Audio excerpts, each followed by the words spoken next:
Welcome to Wicked Lies, a podcast of how truth was destroyed by lies. Caution, podcast contains real people who were destroyed by wicked lies. For mature audiences only.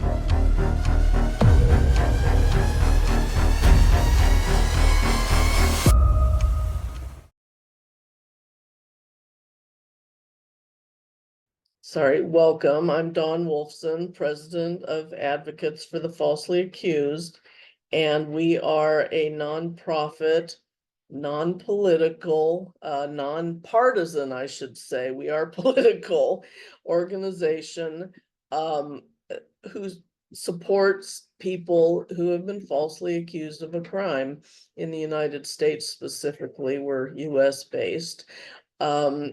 Every member of our group has either been the victim of a false accusation or has had a family member impacted by a false accusation. And we run the gamut from had the charges dismissed, won our case, lost our case, exonerated, and in some cases fighting for compensation. So we've been kind of all over.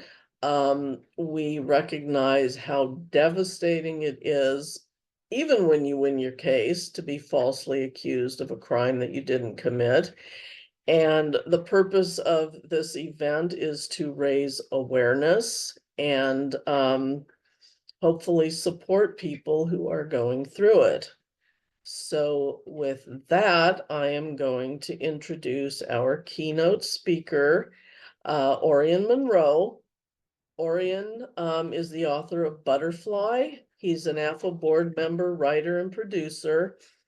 And Butterfly, which we hope to be turned into a movie eventually, it's a novel that's available on Amazon at the moment, but it's a very emotionally charged novel inspired by real events where a gifted young athlete is falsely accused of a life-shattering crime and how it impacted him, his family, his friends, and his future. So, Orion, if you could unmute yourself, you are on.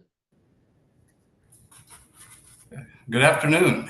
And really, I want to thank you guys for being here on the International Falsely Accused Day. This day, September 9th, might not be marked on every calendar, but it should be. It was created to honor those lives that have been stolen by false accusations and to remind the world that justice is fragile and truth must be defended. False accusations are devastating in ways that most people don't even consider. They don't just tarnish reputations, they fracture families. They rip communities apart.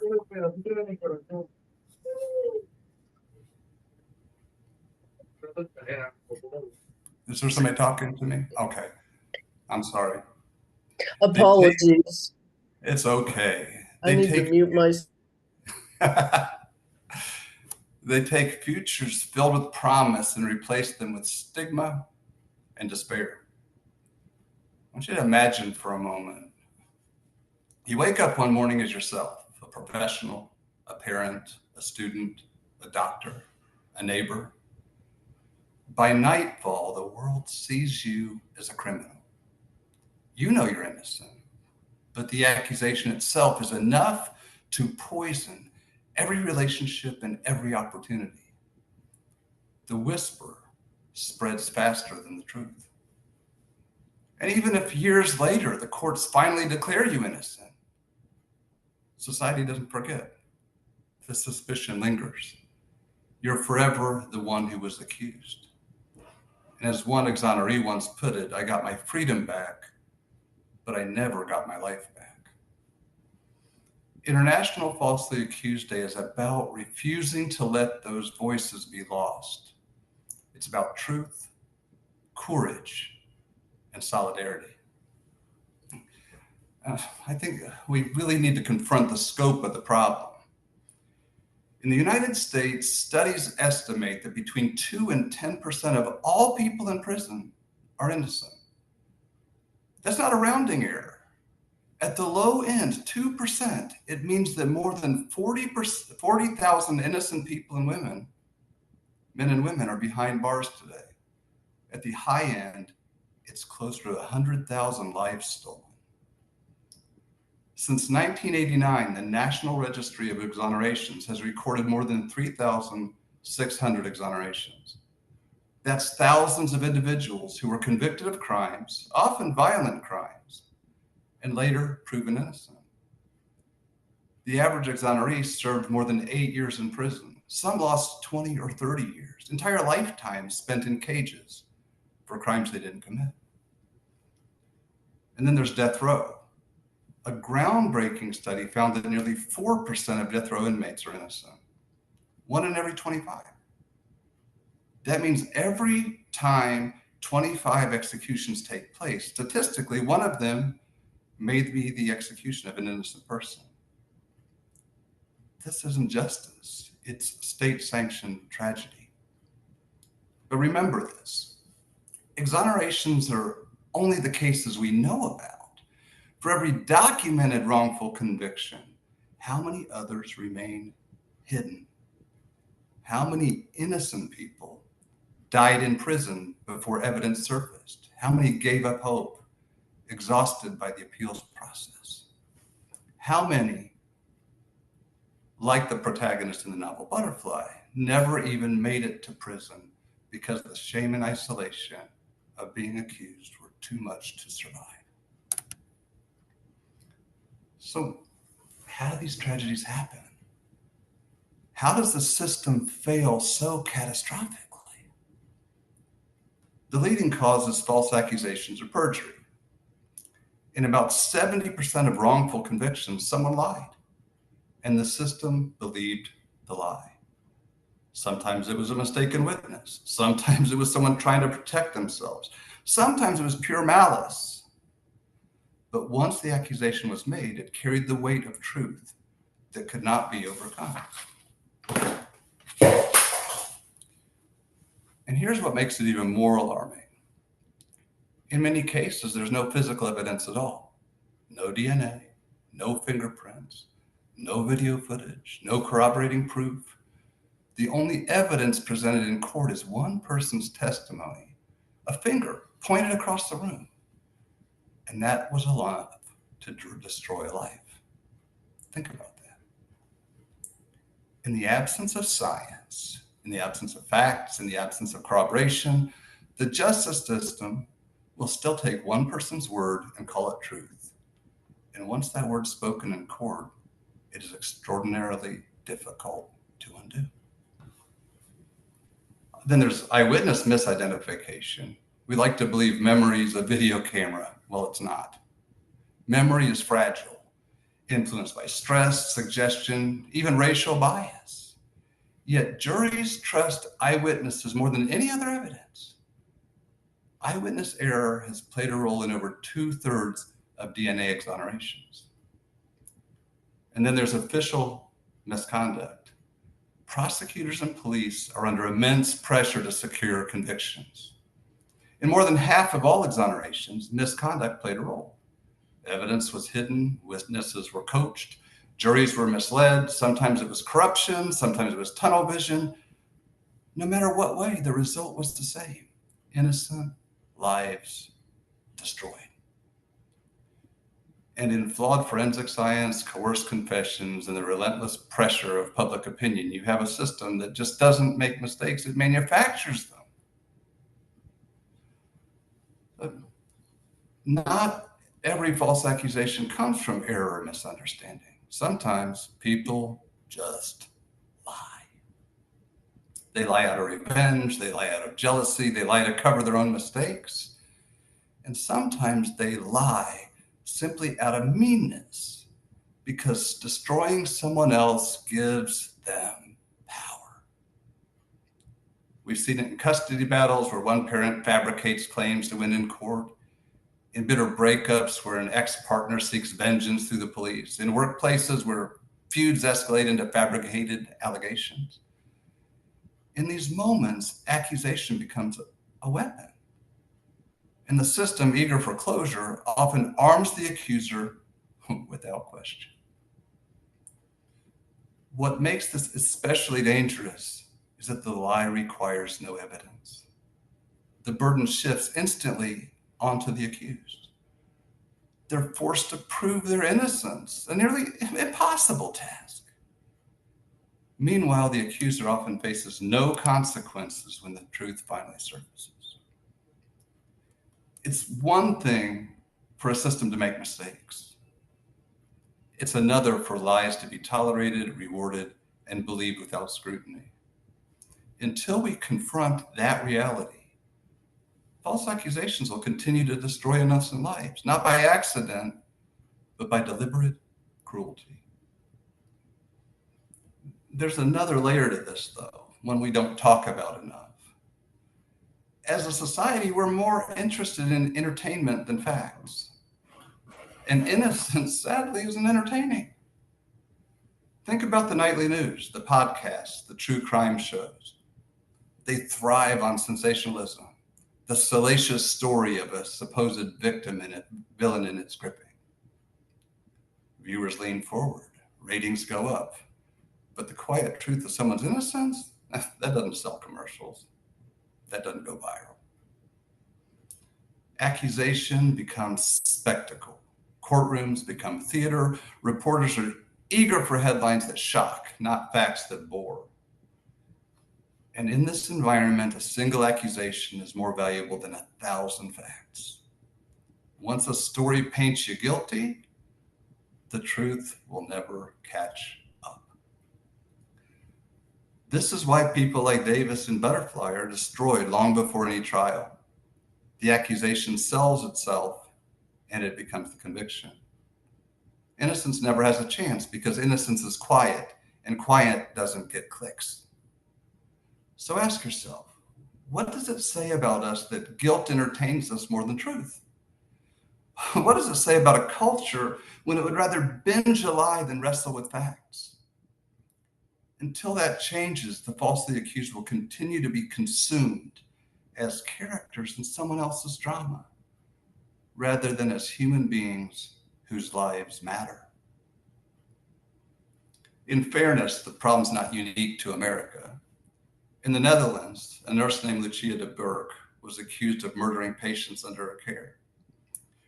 Prosecutors leaned heavily on statistics. They asked, what are the odds that so many people would die on her shift? They claimed the odds were astronomical, therefore she must be guilty. But the math was wrong. Flawed reasoning dressed up as science, and it was enough to send her to prison for years.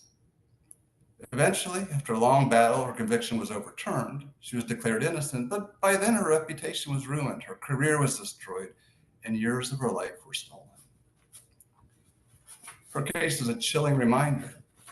It doesn't take a smoking gun. It doesn't take a confession. Sometimes it only takes a story that sounds convincing enough to drown out the truth. This does bring me to my own work, my novel, Butterfly. It's fiction, but it's based on a true story that I lived through. It tells the story of Davis Day, a young soccer prodigy with the world ahead of him. He's talented, driven, and hopeful.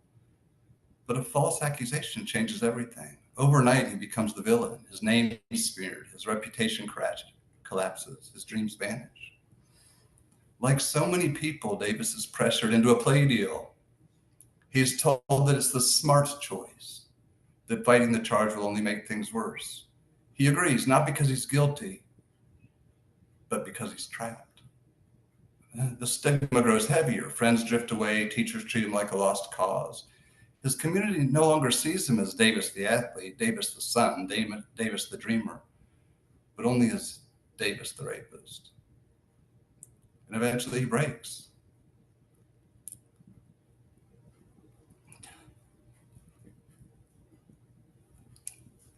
And that's why International Falsely Accused Day matters.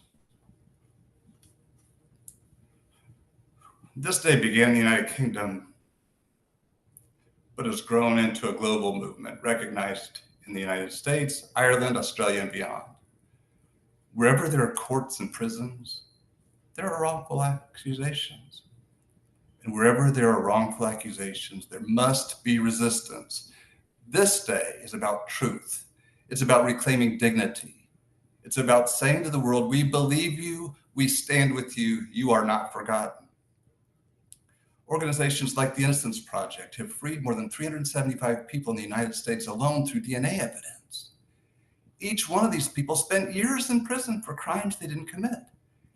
Each one represents countless others who may never, ever be freed. But here's the hard truth.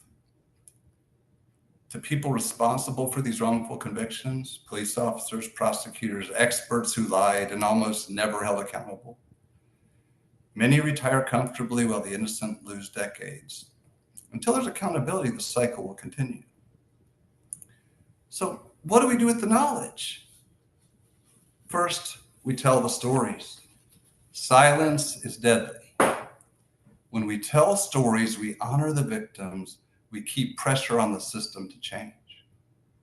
Secondly, we support the fighters, us.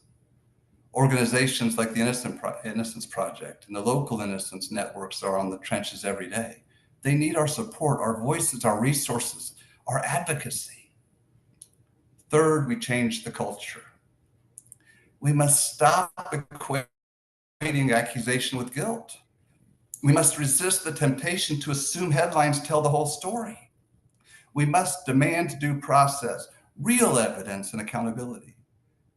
And finally, we must remember empathy. Because when accusation becomes weaponized, it could be any one of us.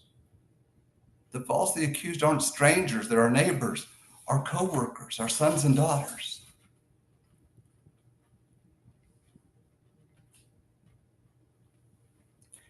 And Butterfly Davis doesn't survive.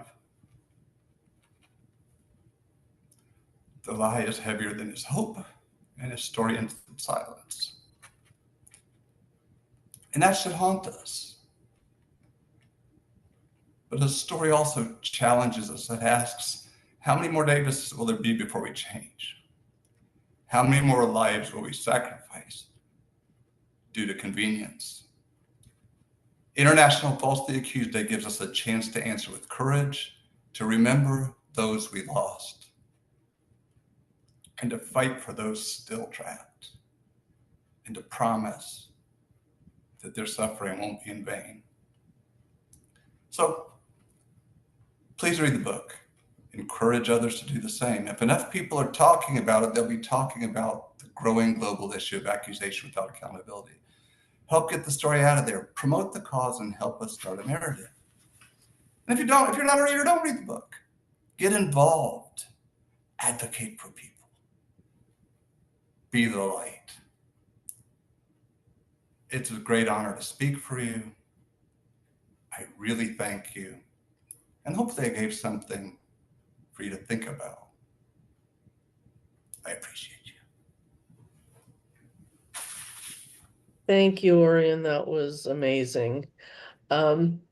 So I'm not going to talk about my son's case today. I did last year, but if you're interested, you can go to www.theafa.org, and on the About page, it tells basically all our stories. I also have an hour-long video talking about it on my Facebook page, which is public, and you are all welcome to go and see that. And I was going to say something else, but I forgot, so I will move on to the next speaker and remember it while he's talking.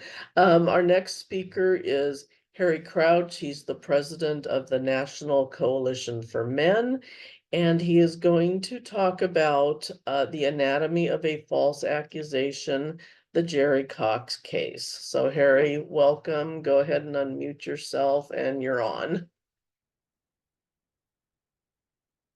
You're still muted.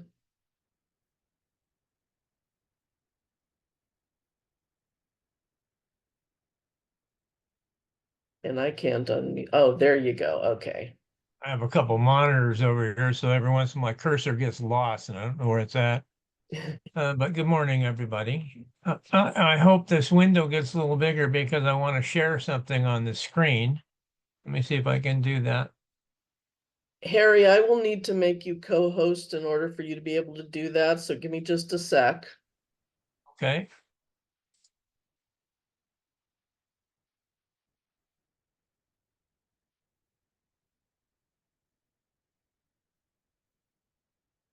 Whoops.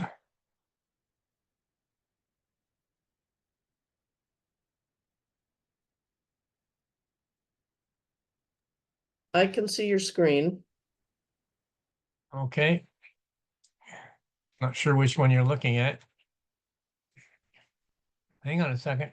Can you see It's this? Summary of woman? legal claims against Harris. Yes. Can everybody see that? Okay. Thanks, Tim. So I think something that people don't often think about when it comes to false allegations is exactly how many people does that involve? What life does it take on for others? People here have probably been involved in a number of false accusation situations. I've been involved in hundreds of them. And one that's ongoing is the Jerry Cox case. If anybody's been to Mariposa, California, Mariposa at the gateway to Yosemite National Park, it's a beautiful area. And it has the oldest courthouse west of the Mississippi, which should be wonderful, except the judge involved with this case was very provincial.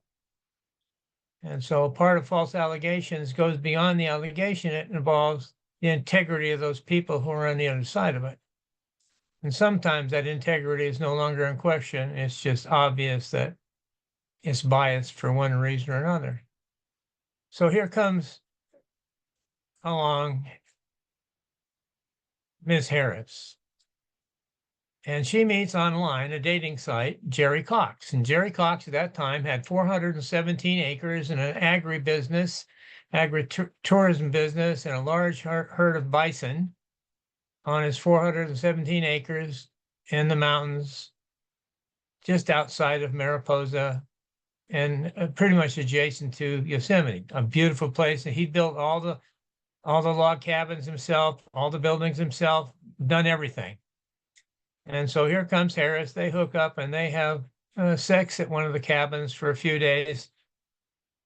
And then Jerry asks her to leave because he's got guests coming in and he needs a space. And of course, she is offended. And she goes out and files an accusation of rape, kidnapping, all sorts of things. In this first paragraph here, the summary of legal claims, over the years, what developed, there are now several federal civil rights cause of action, 14th Amendment due process issues, Fourth Amendment rights, conspiracy, negligent intent. All these things snowballed one after another. And it also involved the Board of Supervisors in Mariposa, who were very unhappy with Mr. Cox anyway for other reasons and wanted him gone. And so when Ashley came along, they saw an opportunity to destroy Jerry Cox, and they did. It took several years to finally got a receivership action. If people don't know what that is, in the state of California, counties who put properties in default can hire companies to come in and basically take over the property. They're called receiverships. And in this case, it was the Receivership Company of California, which is one of the most notorious receivership companies in the state, and has been accused of stealing property left and right. Now, please bear in mind, this all now rotates around a false allegation from one woman. One. In the course of a couple of years, Jerry is charged with eventually 16 felony counts having to do with the rape and the kidnapping. 2 years later, they're all dismissed by the district attorney when he finds out that this woman is in fact lying, which he openly said in a community event one day. By that time, the damage had already been done.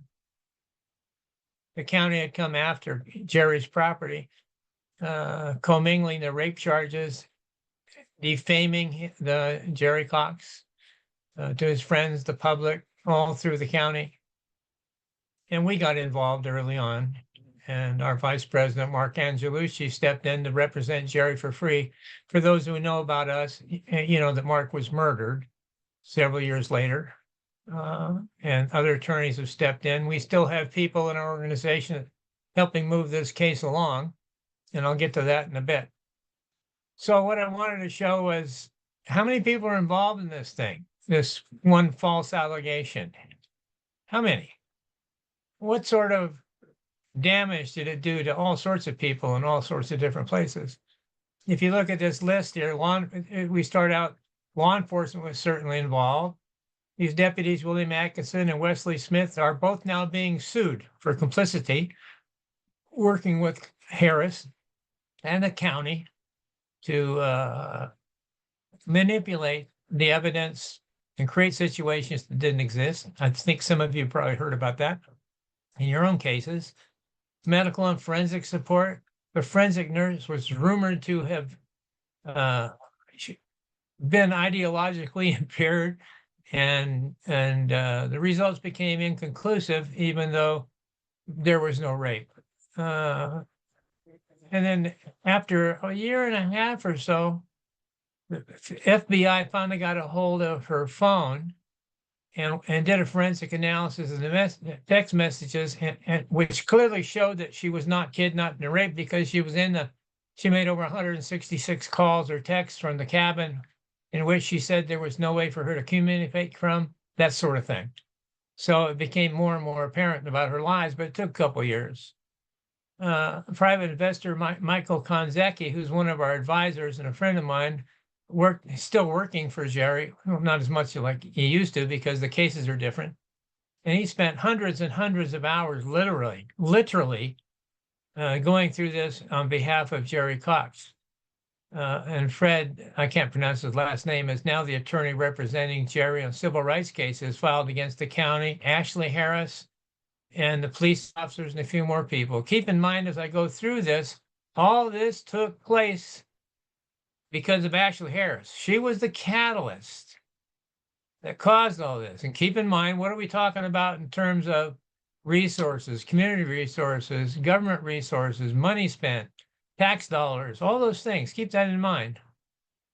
There's mention of Mark Adjun, the receiver. Now, Sarah Williams and Mike Kinslow were bureaucrats working for the Public Works Department in Mariposa County. And they fabricated, it's alleged they have fabricated complaints about violations on the property. 101 actually, and there weren't, and that was just lies. There's a communication and data providers, Facebook. This was the company. This was the dating site where these two met, so they were involved.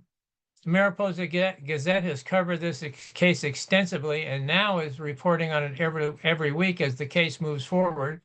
If anybody's interested, you can go there or go to our website for more information. So you can see all these different things, and here's all those people involved. Here's the list. Witnesses, witness, judge, accuser. Judge Ishii is a federal judge who actually helped preserve this case. Dana Walton is the local judge who refused to let Jerry testify on his own behalf, refused to accept evidence that Jerry wanted to submit to show that the county was wrong and Ashley Harris was making false allegations. This judge refused everything. And when it didn't go his way, he retired. That's a consequence of the situation. There's more and more. There's actually over 30 people named here, including the entire board of supervisors at the time, were trying to get rid of Jerry Cox. The whole board of supervisors. Other people. Okay. So the point of this whole discussion is, you know, people make false allegations, and sometimes we don't think about what the consequences are. Sometimes if it's a criminal situation, it might send you to prison. But false allegations are made, as you know, in family court, criminal court, probate court, juvenile court. You name, if it's a court, there's false allegations. It seems to be the nature of humanity. Are we ever going to get rid of false allegations? We're not. Can they be devastating? Not only can they be, but they are. The recovery process is huge. Jerry is still going through his. However, it looks like the county is going to be on the hook for millions of dollars. Matter of fact, the Jerry Cox case may bankrupt Mariposa County. Considerations that other people don't think about much, even the citizens of Mariposa who don't seem to care very much. So most people, I think, in this venue, this Zoom call, may have been personally impacted by a false allegation. So was I. You know, it's important to note, I think, when we talk about these things, the impact it has on others, like Jerry's family, things like that, your families, extended families, immediate families. And I wish I had some good news about what everybody could do about it, but I don't, because they're going to continue. And they're, I think, more prevalent than people know. And that's kind of the way that is. When you take a look at an anatomy of a case like this, the other one is Kit Martin case. I'm not going to get into that. Lori could talk about that, but that's another one National Coalition has been involved with since the start. Similar to Jerry Cox, except Kit is now serving 3 life sentences. And hopefully we'll still get him out somehow. So there's nothing earth-shaking here. I'm looking at the clock. I'm trying to keep it to 15 minutes, which I'm going to do. And I want to thank you for giving me the opportunity to share this with you. And I would encourage you, if you're any interested at all in the Jerry Cox case, to either go to our website, which is www.ncfm.org, or go to the Mariposa Gazette's website, complete history of the case, which is ongoing.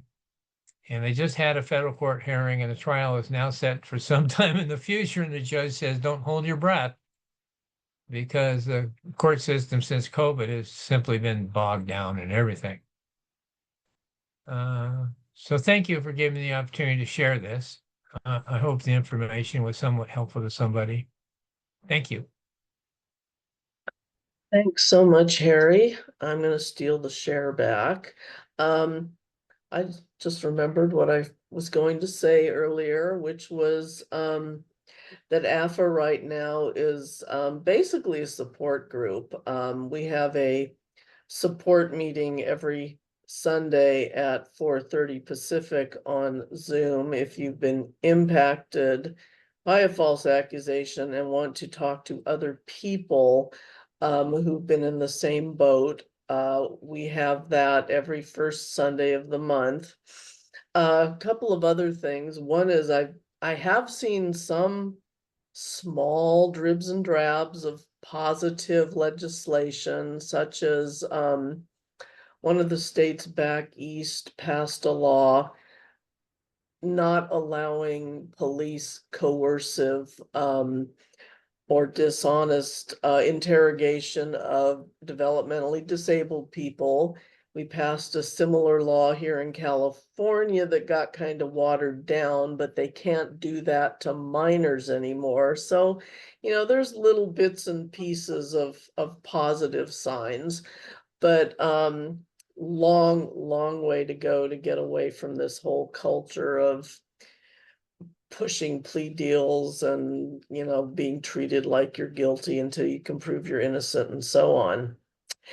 So what I would like to do before we go on to our next speaker, if you're not muted, please mute. But we do have a couple of special guests. I'd like to ask John Kiriakou. You did say you'd be willing to say a few words. So before we go to our next speaker, if you could unmute and say a few things. John blew the whistle on the CIA's torture program under George W. Bush and was basically falsely accused of disseminating, I'm forgetting the term here. Oh, it was espionage. They accused me of Yes. committing espionage by saying that the CIA was torturing prisoners illegally. But yeah, you know, there's this joke that is not funny to those of us on this call. The joke is that oh, everybody in prison is innocent. Well, the truth that I learned in prison is that many people actually are innocent. When the Justice Department, for example, practices things like charge stacking or venue shopping, where they charge you in a district where you are most likely to be convicted, where you are most likely to have a jury impaneled that will not give you a fair hearing. When they charge you with 5, 10, 20 felonies, and then they wait for you to go bankrupt. And when you do, they come back and say, take a plea to these 2 felonies and we'll dismiss the other 18. Well, you're innocent. I was charged with 3 counts of espionage. I was facing 45 years in prison. And that was the Justice Department's first offer, 45 years. I said, I'm not going to do 45 minutes. And they came down to 20, and then 10, and then 5, and then 3.5. My lead attorney, I had 11 attorneys in my case. My lead attorney said, you know, I've been an attorney in Washington for 52 years, and I've never seen them come down in time. I said, why are they doing that? And he said, because they have a shit case and they know it's shit, and we're going to trial. And then I went bankrupt.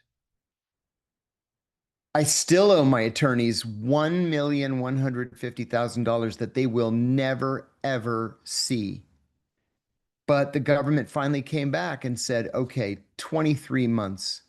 We'll drop the espionage charges.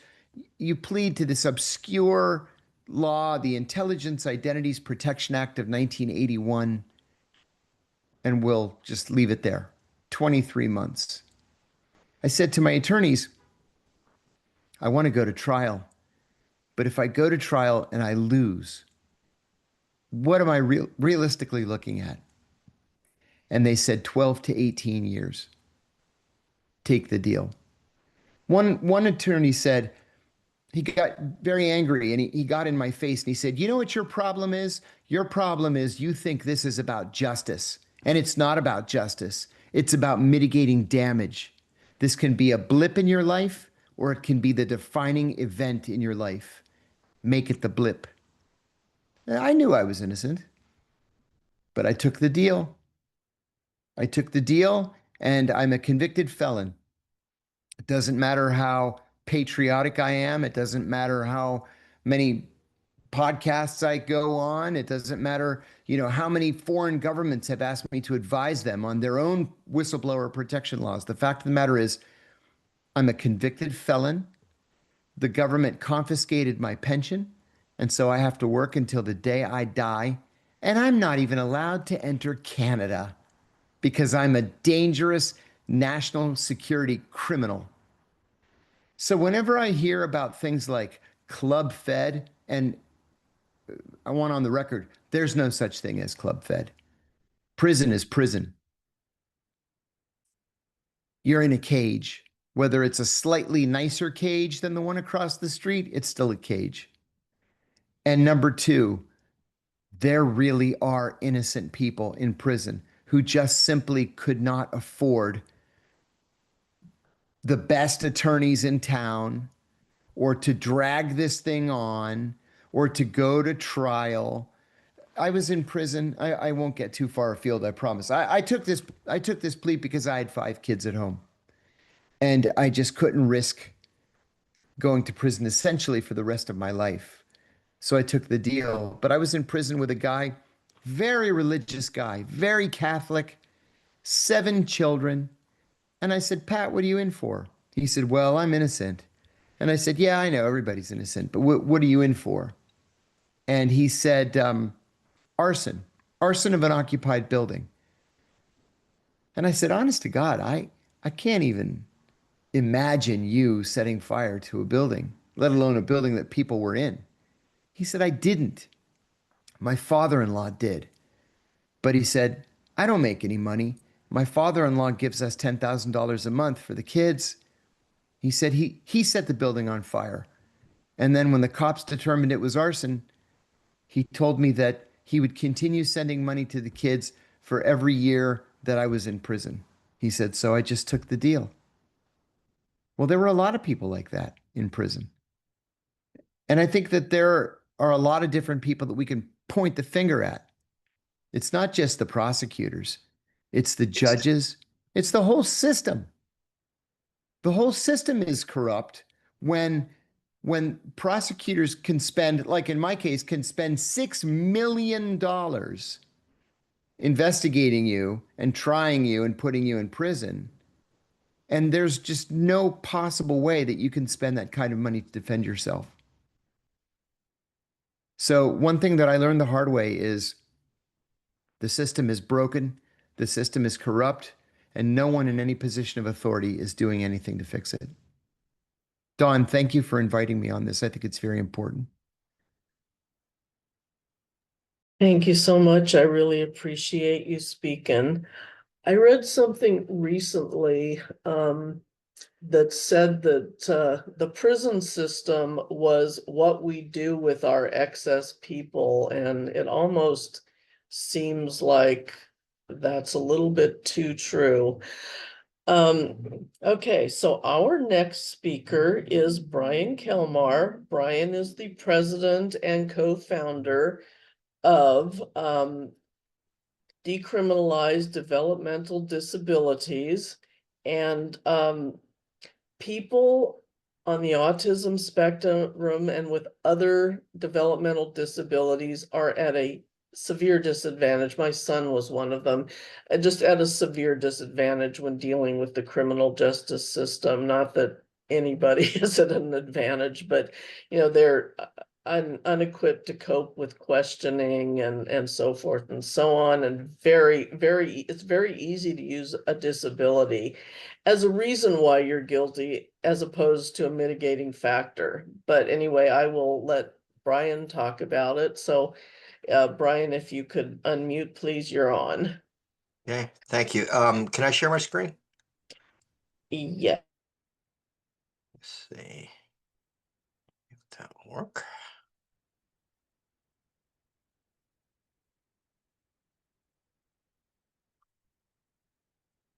While I'm doing that, I also want to You should be able to now.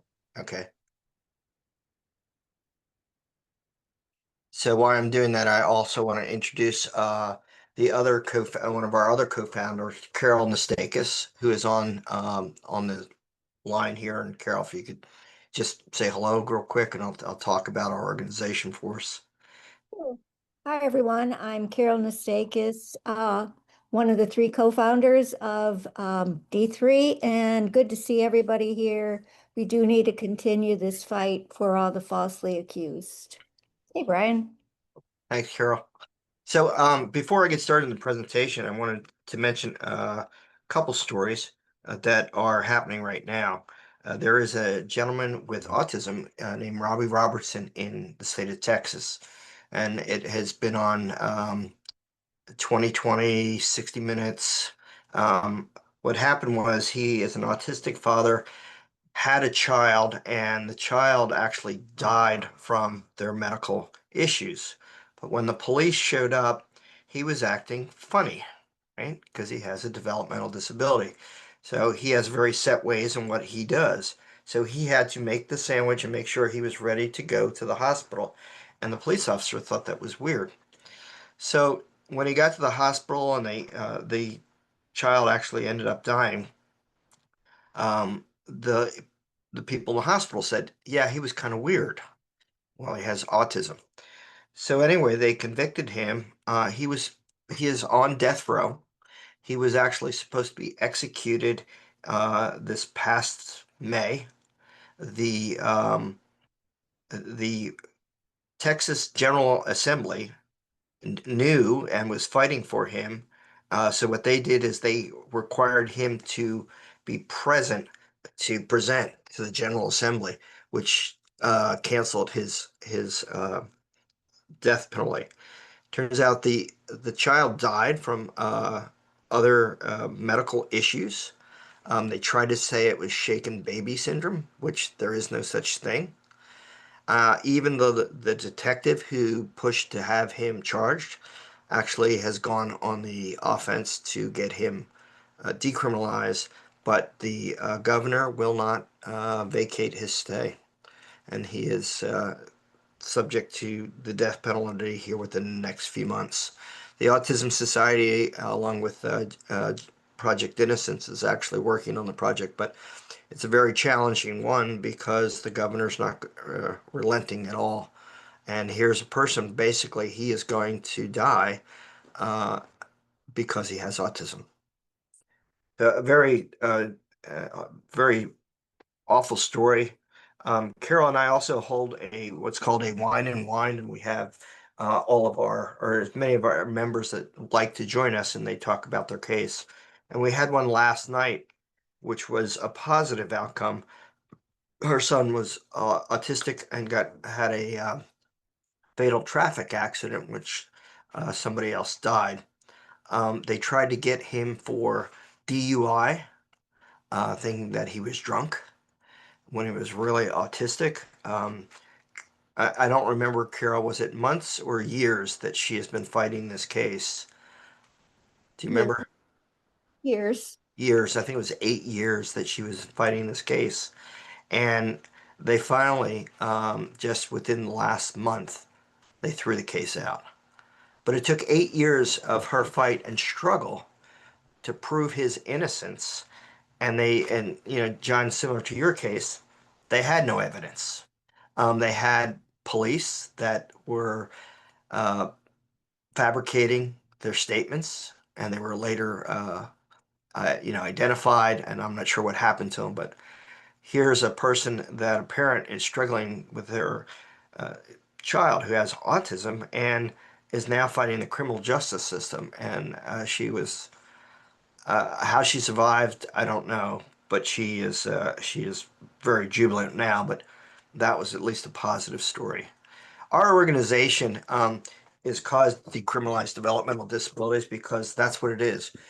Our people, our families that we have are being criminalized because of their autism and misunderstanding. I have my own son who has autism and was accused in the criminal justice system. He was found guilty and was supposed to serve 10 years for a sexual relationship with a younger girl. He finally, after 16 years, we got him a pardon. He's the only person in Virginia with that level of charge that has ever received a pardon. And he is the only person, he was put on the violent sexual predator list for life. He's the only person in Virginia that has been removed from that list. Although there's another part of that, but I won't go into that. But our group started, Carol and I did a webinar back in 2016, and we thought it was just us, two parents like, oh my gosh, how does this happen? We're the only ones in the world that this could happen to. And Carol has a very heartbreaking story, and fortunately her son was able to get a pardon also. But we talked afterwards and we said, when people signed up for this webinar, there was typically 100 to 150 people that signed up. There were over 1,000 people signed up, and they couldn't take anymore because there was limitations on that. And Carol and I talked, and then with Jude Harrison, we found out, oh no, this isn't just us. This is happening all over the country. And we probably have talked to over 1,500 families over the years. We still talk to families and work with them on how to navigate the criminal justice system and find supports. As you know, autism is 1 in 31, and I guess I can get a little political. The Secretary of Health is declaring that autism is now curable and it was caused by Tylenol. It is not. But anyway, what's happening is what we've heard here is the criminal justice has replaced the support, the mental health supports. We used to have mental institutes that we would put people with autism into, and they said, no, that's bad. And they went, great. And didn't give them any supports. And what that is doing is now the criminal justice is replacing that with incarceration. So we have families that are facing, I think you mentioned it really well, as they do the pile-on charges. In a case with inappropriate sexual videos, if you watch a video for, I think, a minute or two, you could watch over 1,000 frames and you'd be charged with 1,000 uh, felonies. And these are things that are going on. Autistics and people with developmental disabilities are like 7 times more likely to be caught up in the criminal justice system, but they're no likely than anybody else in the population to create crimes. And we run into this a lot with the misunderstanding of what autism is and mental illness. And a lot of times you hear in the news people talk about mental illness and we're going to do these supports for mental illness, but autism isn't that. What we tell people, autism and developmental abilities, this is something you're born with. You have this, they say, identified before the age of 22. Well, a lot of our families, if you have people that are over 40 years old and have autism, 97% of those people have not been diagnosed prior because autism wasn't even in definitions into the DSM manual until 2013. So if you have a child that was born before that and had autism, they probably said, well, he had ADHD or he probably has this. But no, it's something they were born with and they still have it and they're not getting rid of it no matter what they say, and it can't be cured. Mental illness is something that comes and goes for some people. It can be treated. It can be handled with drugs, and it doesn't. It's not something that just happened in with developmental disabilities. It's something that people say, well, oh, it just happened yesterday, and you created this for the crime. It's like, no, they've had it all their life. And mental illness, I mean, a lot of people can use that, and it does cause issues where they do go to jail, but we want to make sure we differentiate between those. People talk about autism spectrum, and we often run into, well, he drives a car, he went to college, and we say, no, it's really is a spectrum. This person may have a deficit in this area, but not necessarily in here. And the person next to him that has autism may have a deficit over here in sensory sensitivity, but not have other things. And what we tell people is just because one part of the brain doesn't work and doesn't take into these things doesn't mean the rest of the brain doesn't work. One of the big things that we run into is this right here. This is a graph of your regular chronological age. Developmentally, typically people with autism developmental disabilities are usually about 2, 3, maybe even 4 years behind their peers. But this is the big thing that gets them in trouble is understanding what's socially appropriate, what are social norms, what's taboos. For instance, if you go on the internet and you get on a web page that has child porn, is that illegal? It's on the internet. So with an autistic or developmental disabilities, it's on there and they wouldn't let it on the internet if it was, and they get caught up. They also get up, and this is some of the issues. What happens is a lot of times they'll get caught in stings. So police forces want to capture all these bad guys, and they'll have these stings where they'll get on these apps where a person is trying to meet, and a person with autism has a hard time socializing. But in the computer, it's very black and white, so they work on the computer a lot. And what would happen is they would go onto these dating apps, and if you read the 2, 3 pages of requirements to get on this page, it says you must be 18, and if you don't, you're going to be subject to this and this. And so they think everyone on that page is 18 or older. And actually, a lot of times there's a sting being taken place, and the police officer will disguise himself or herself and say, yeah, I'm 18. And then later on in the conversation, as they get better and more acquainted, is no, I'm really 14. But in the autistics, it's no, you said you were 18, and it says right here on the website that you can't be on this, so you're 18. And then they're easily manipulated. And so what will happen is the law enforcement says, well, I really want to meet you. And maybe the autistic is going to say, well, I can't, I really don't. And they'll actually manipulate them to say, oh, well, if you don't, you're going to break my heart. I'm really going to be devastated. and the autistic is a pleaser. They want to please people. They went, okay, I'll go and then you'll leave me alone. And they turned out to be stings. The other thing we run into, because they're wanting to please and they're easily manipulated, is false confessions. So we have some of our family members, they go in and talk to police and they said, well, if you say you did this, we will let you go home. And thinking, well, they must be right. They're the police, right? But really, they don't really have the culpability of understanding the implications of what they're saying, and they end up being charged. And they said, "Well, you confessed to it, so this is black and white, and we're going to charge you with all these charges," as we heard in other cases. Other issues that we have is that they can be manipulated into wrong behaviors. We've had ones where, hey, and this is a case of one of our members that works our wine and wine.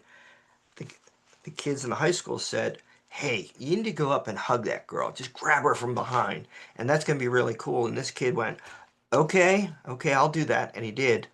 And he was charged with sexual assault by something that was manipulated. We were able to get that one out, but all these people are going through this, whether they get on or off, and a lot of our people are ending up in jail and prison and are not having as favorable outcomes as you would expect that people would take this into account. So we have pushed for legislation here in Virginia to address some of these things. One of the things that we talk about is this first one where if you get to part, first of all, is sexual education. A lot of our individuals, once they have the sexual education and they learn what's right and what's wrong, because they don't have the executive function to really understand what you and I would get maybe from one of our classmates that says, oh, no, you don't go out with that girl. She's too. They're not going to pick that up because they don't have friends. So we said you have to have sexual health in the classroom, and they passed that so that they can explain it on their terms. For example, we have people that wouldn't understand if you had a Calvin Klein commercial showing somebody in their underwear, but if you looked on a web page and it had somebody half naked, they couldn't differentiate between the two. So it's those type of things. So that's one of the things we did to help keep our kids hopefully out of jail or in these systems. We also came up with another bill, which basically was, was if you get caught up in the system, that your autism should be taken into account. And for those of you familiar with legal mens rea, do they have the culpability to really understand what they did was wrong? And the answer is no. I would say 100% of the time it is no. And they also don't have the culpability or capability to understand and assist with their lawyers. They have no idea. My own son had no idea in this defense. In fact, when he had to plead guilty, the judge would say, did you understand what we said? And you're pleading guilty. And my son would go and look down at the lawyer, and the lawyer would go, shake your head and go, yes. And for each one of those questions that the judge had to ask, my son had to turn to the lawyer and ask, what do I say? And he would do what we call echolalia, repeat what he said. So that has to be taken into account in future legal processes so that people can say, well, time out. This person has a disability. Time out. This person also has an issue where his disability can directly contributed to this situation, and there needs to be diversion. So we actually passed a bill that has diversion, that if it ends up in the sentencing phase, the judge has the opportunity to do diversion. And we have done this in multiple cases here in Virginia and has been very successful.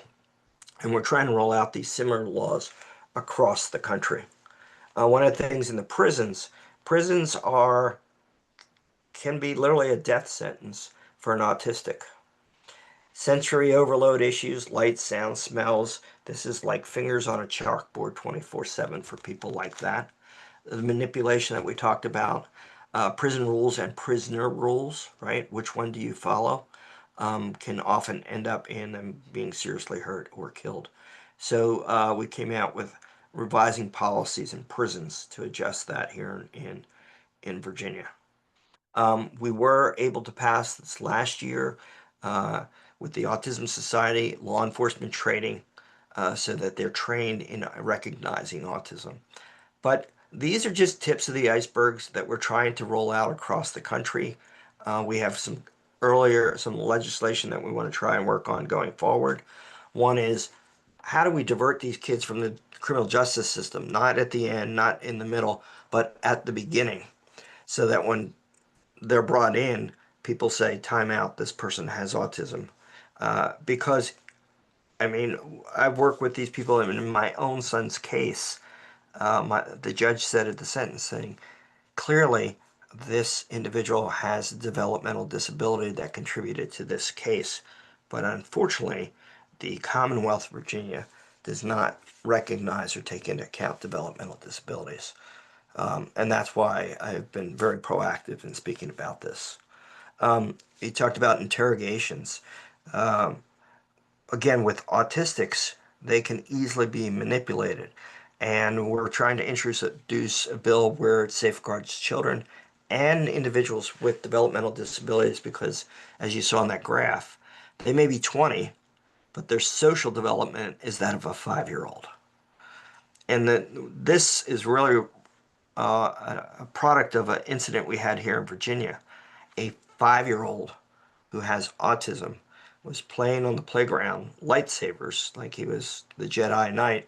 He came into the room and picked up a little Tyke's knife, the one that they use, you know, the fake ones that you get, and he picked it up and he was swinging it around behind this girl, and the teacher couldn't understand how do I handle this? What do I do? So she called the principal. The principal goes, well, we need to call the security, the SRO, the police officer. And he took the 5-year-old who has autism into a room and interrogated him and wrote up the report that this kid was slashing and stabbing at this young girl, and they were going to arrest him as assault. And when he talked to him, he said, now come on, tell us, you know, you have to come forward and tell us that. And the little boy said, well, you know, I want to turn on your lights in your police car. And the police officer, well, if you tell me that you did it, well, you can go turn on the lights. He was charged with assault. Luckily, we had some team members here that intervened, but what that put the family through, they didn't drop that in, you know, right away. It took a week and a lot of calls and advocacy in getting that from happening. But this happens all the time to kids, and especially kids with developmental disabilities. And just because you're over 18 doesn't mean you cannot be easily manipulated as well. So that's one of the things that we're pushing for. One of the things that they do here is in crisis situations, like if you call 988 and someone is having a breakdown, they have two options here in Virginia and in most states. One, they're either going to take you to a mental hospital, which is not the place for somebody with DD. It's like treating a person for a foot injury when they have heart disease, right? They're not the same. They're completely different, and they actually exasperates the situation. And the other place that they go, if they can't find a bed, this 988 that you've probably heard of, they go to jail. And they can often remain in jail until a court hearing. And if they don't have the money for the bail, they can often remain in there until they actually get go through the criminal justice system, which could be months. And this is all because the person had a breakdown. So we're saying, what are some alternatives? And then the last thing that we're trying to push for is some of the things that you guys are running into is it destroys people for life. Not only the individual, but the families. What it does, Carol and I have personally lived through this, and what it has done to our families has just been devastating, and you can't get that back. And then what happens down the road, some of our families who are on the sex offender registry, they can't even get into a retirement home or a senior living because of their disability and because they're on the registry. So what happens when Carol and I are gone and our kids are out there and there's no family members left? And that's why we're saying seal the records and give these kids a second chance at life so that they can get the supports and have those supports going forward. So, our big takeaway for people is stop institutionalizing our children in the criminal justice system. It's not the places where they belong. They belong to have the supports and the help from the community so that they can live active lives as best that they can. And that's all I have. Those are some of the things we're doing. Thank you guys for your time. Appreciate it. And Carol usually speaks a lot, but she jump in here. But she has a phenomenal speaker and a phenomenal story of what happened to her son. So maybe at a later time. Thank you. Thanks, Brian. Thanks, Carol. I had a friend who had a developmentally disabled adopted son. He was approximately the IQ of a 7-year-old, and his ex-wife left him in the room with a small child, and he ended up being accused of molesting her, and he ended up in prison. He had no way of coping with it. He was on meds and they denied him his meds, and it was just a nightmare. So yeah, this is a huge problem that the criminal justice system just absolutely does not know how to deal with. Okay, so I believe our next person is having computer difficulties. I don't see her on here. Julianne Andrews, if you are on here, quick unmute yourself and speak up, but I don't see you. So we're going to move to our next person, and that is Ulysses Butch Slaughter, who is an arts producer, and he is going to talk about false accusations and identity crisis. So Ulysses, if you could unmute yourself, and if you need me to enable share for you, let me know. Thanks. Thank you so much, Dawn, and thank you everybody for having me. Dawn, am I coming across pretty clear? You're clear. Great. Okay. So today I want to talk about false allegations as an identity crisis. I think one of the most difficult things for a target of a false allegation is to explain what it is that they have gone through, what it is that they are experiencing.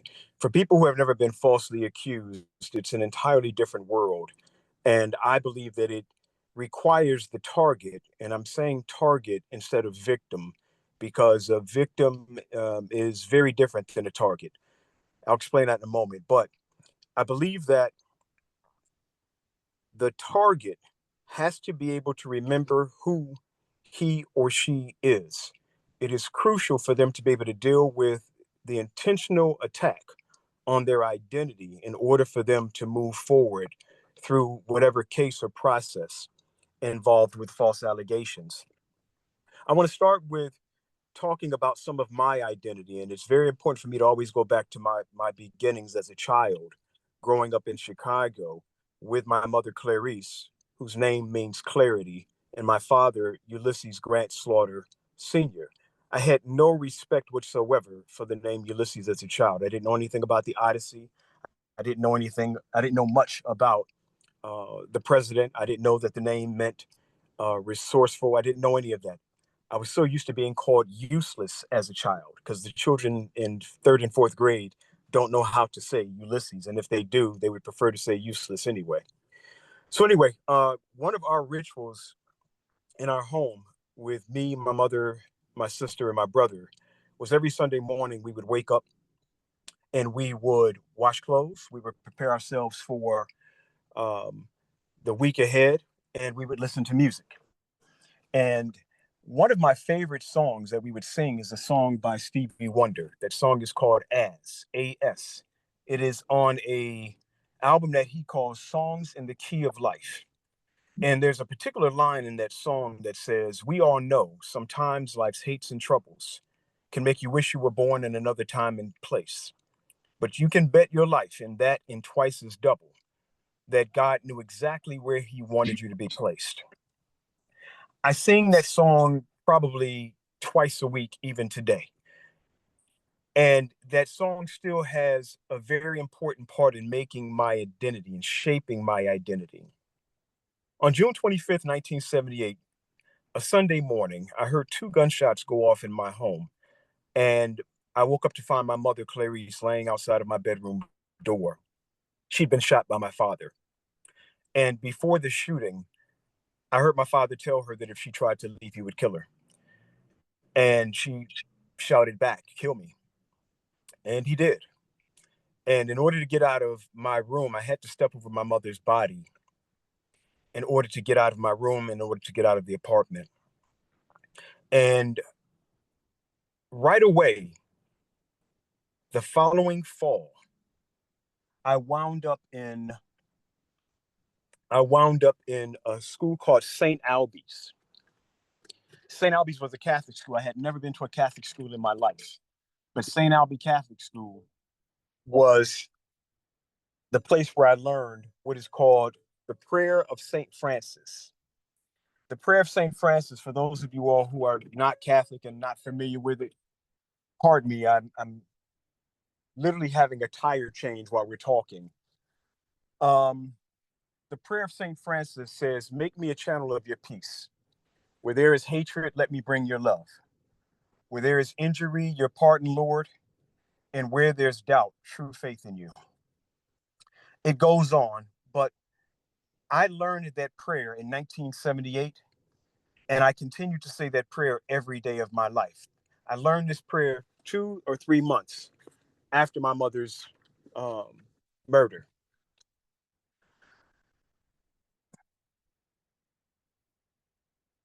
I had no idea at the time that I was being told to recite these prayers, that I was not just reciting a prayer, but I was actually asking for something.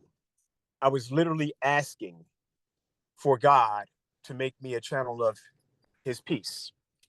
And bear with me for those of you all who may not believe in a particular kind of way. Pardon me if you're not a particular kind of believer. But I believe that during that period of time, I was literally asking God to make me something that I had no idea I was being made into.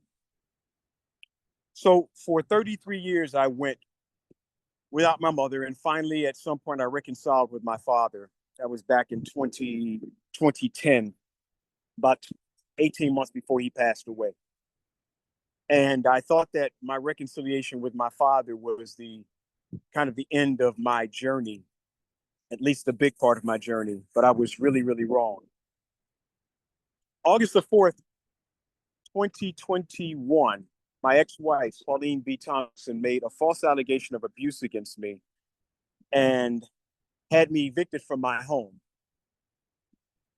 I recorded myself being evicted, and it's been seen more than 20 million times since July 23rd, 2023. I recorded it, and again, I had no idea the impact that it would have on the community that I now talk to. August the 4th, 2021, I was falsely accused and put out. September the 9th, 2021, I was arrested for violating what is called a protection from abuse order in Pennsylvania. September the 9th, 2021 was the first year that International Falsely Accused Day was started by Lynn Crabtree. And I remember pacing that cell, asking myself, what in the world am I doing here? The same way that I remember looking down at my mother's body, asking, what am I doing here? And I remember the song from Stevie Wonder where he says, "We all know sometimes life's hates and troubles make you wish you were born in another time and space. But you can bet your life and that in twice as double that God knew exactly where he wanted you to be placed." So in the same way that I believed that I was supposed to be there, the day my mother died. I believe I was supposed to be put into jail, on September the 9th, 2021, so that I could serve the cause that we are now here all talking about. I believe that in order for me to make sense out of this, and I believe for many other people to make sense out of this, we have to embrace that it actually happened, that this ugly thing of false accusations and false allegations actually happened to us. We have to embrace it. We got to take it in, and we got to figure out how we're going to pay it forward for other people. I believe the false allegation has 4 objectives and 1 goal. The 4 objectives of the false allegation, number 1 is to discredit the target. The second one is to disorient the target. The third one is to destabilize. And then the fourth one is to depress the target. Discredit, disorient, destabilize, and then depress. Those 4 things work together in the interest of destroying the target.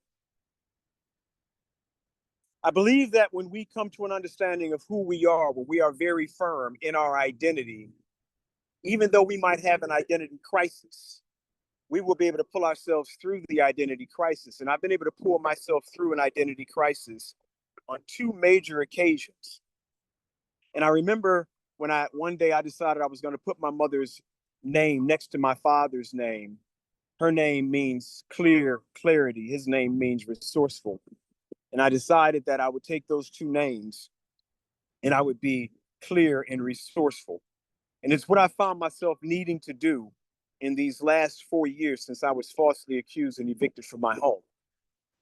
I know everybody does not have the strength, the courage, and sometimes they don't even have the will, the desire to fight this thing back. But I believe somebody's got to fight it back. I believe somebody absolutely has to fight it back. Make this my last point. There are a lot of different quotes that I've heard throughout my life that have meant a whole lot to me. And another one of my favorites is one that I use when I talk about this generation dealing with false allegations of abuse.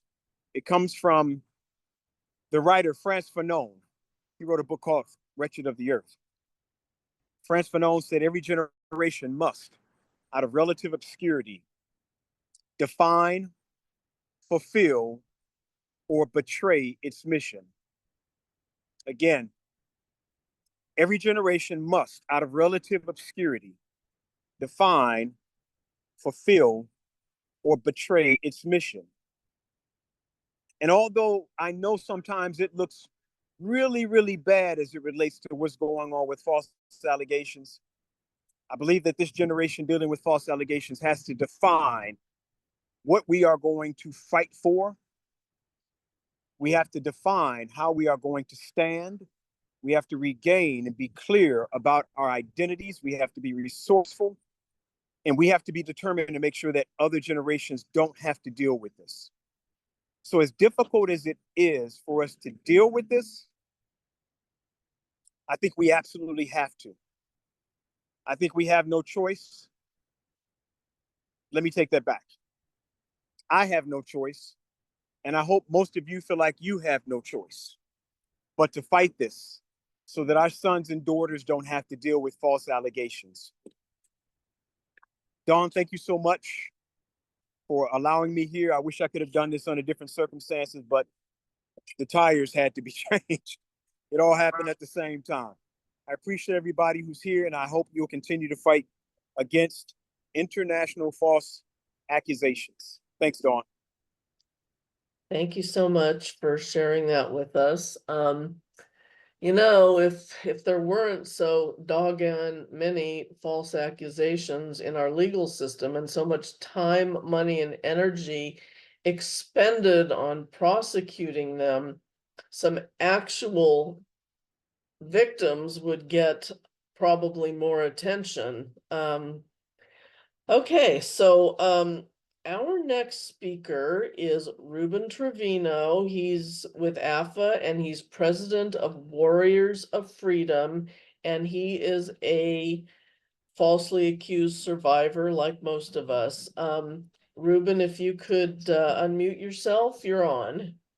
Well, my name is Ruben Trevino, and back in 2018, I was arrested and put in jail with a $650,000 bond for false accusations that stemmed from a divorce that I had back in 2006. Basically, my wife had accused me of abuse after our divorce because I won custody of our two beautiful children. At the time, they were 3 and 4 years old. And they were awarded to me along with some houses that we had together in a state of Texas that was pretty much unheard of back then in the early 2000s. Well, of course, I celebrated the win. You know, my family and I went out to eat. We had a great time. Little did I know that that win was going to actually cost me a lot of loss in the future. And the divorce it happened in 2006, 2007. I was awarded the custody in 2006. And in 2007, we had a final hearing where she didn't even fight for custody. Never in the divorce was there ever mention of any type of abuse or any sort of abuse at all. It wasn't until a couple of years later when she got a better job, my ex-wife, and started paying a higher child support. And I was trying to do a review is when these allegations started coming out, because her child support at the time was about 200, and then it was going to go up past 1,000.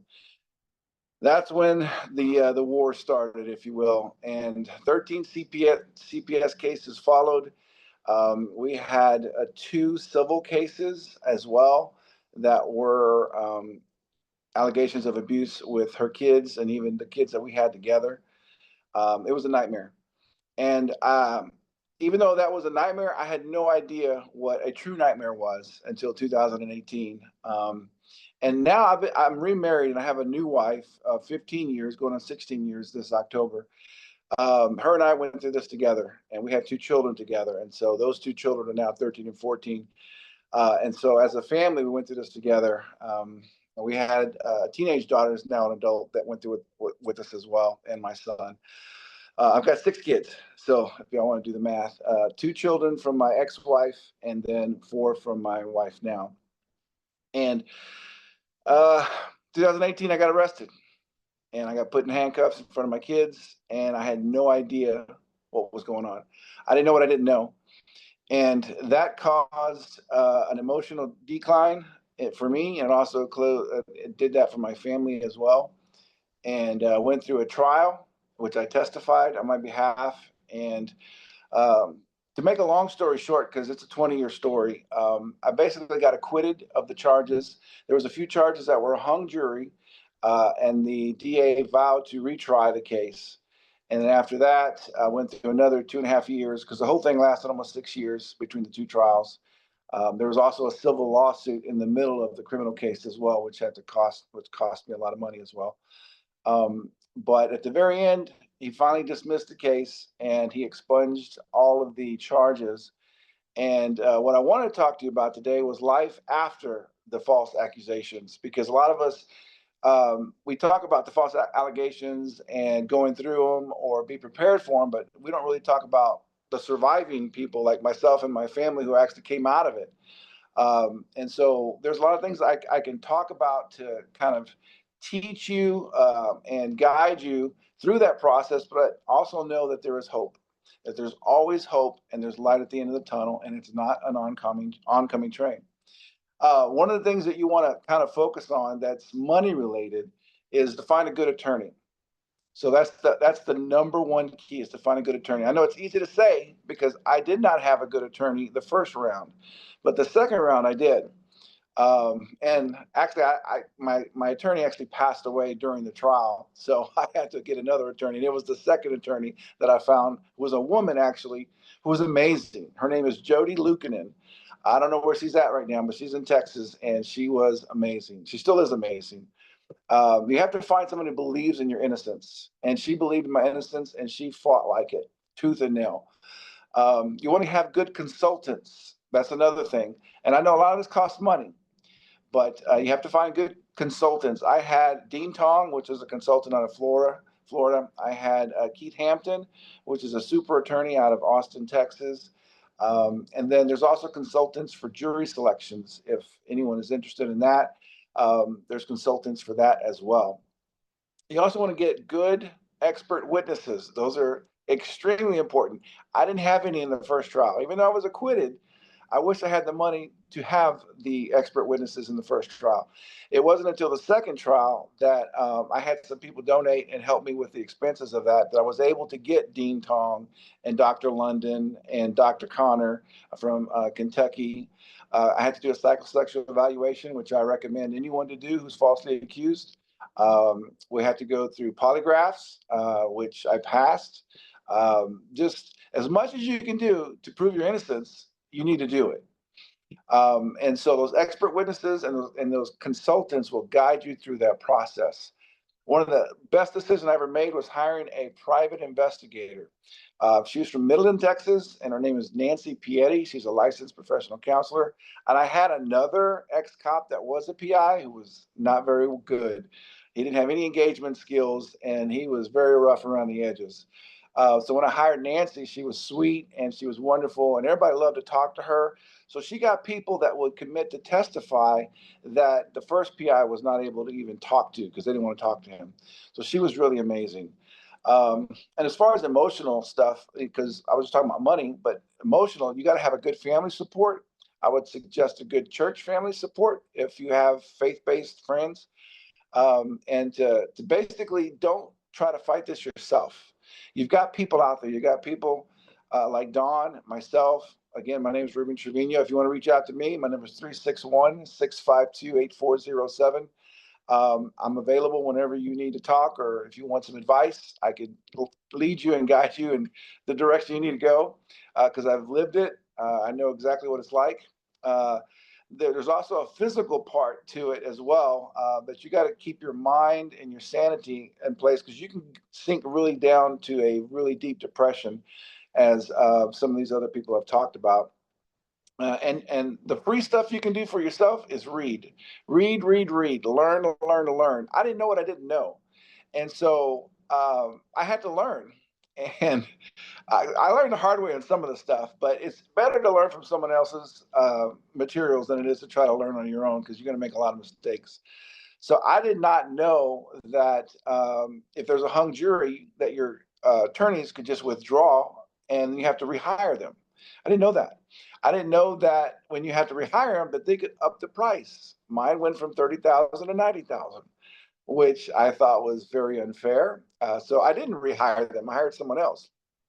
I didn't know that the bond, I had a $650,000 bond. I didn't know that they could do that with no evidence, no nothing, just a finger point. I had no criminal record. I still don't have a criminal record. But I didn't know what I didn't know, but now I do. And now, life after the trial, I get to speak to families. I've done a lot of events like this. I've spoken in churches. There's a lot of people that are hurting. And as I talk and engage, I connect with other families that have gone through what I'm going through, what I went through, and what most of you are going through. I went to school and I got a master's degree in criminal justice. I'm really proud of that. I got a 4.0. Plan to go to law school as well. I've got dreams, but when you're in the storm, you don't really think that far ahead. You're just like, can I survive tonight? Can I survive tomorrow? Can I afford to pay my attorneys? Can I afford to pay all this? And am I even going to be able to emotionally go through a trial? All that is when you're in the storm, but life after the storm, there's so many more possibilities out there. So don't give up. Don't give up. Right now, I'm an ordained minister. I got ordained after my trial was over. I do podcasts, public speaking. I coach volleyball for my daughters now, which I couldn't even see for almost 2 years. I couldn't even be around children. I had to move. I was in isolation because I had to live separately from my family. Now I'm writing songs that make a difference. My daughter and I are going to record a song. It's called This Time. I'm writing a book called Mountains and Miracles.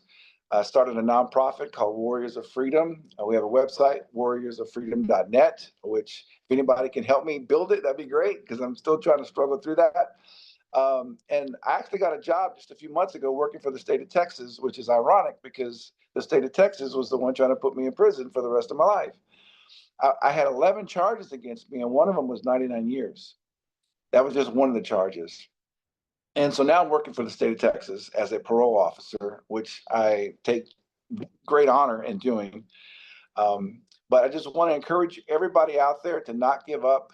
I know it's tough. I know it's hard, but there is life after the false allegation. And there is resources out there. There are nonprofits out there, organizations like Dawn who just help people get where they need to go or point them in the right direction.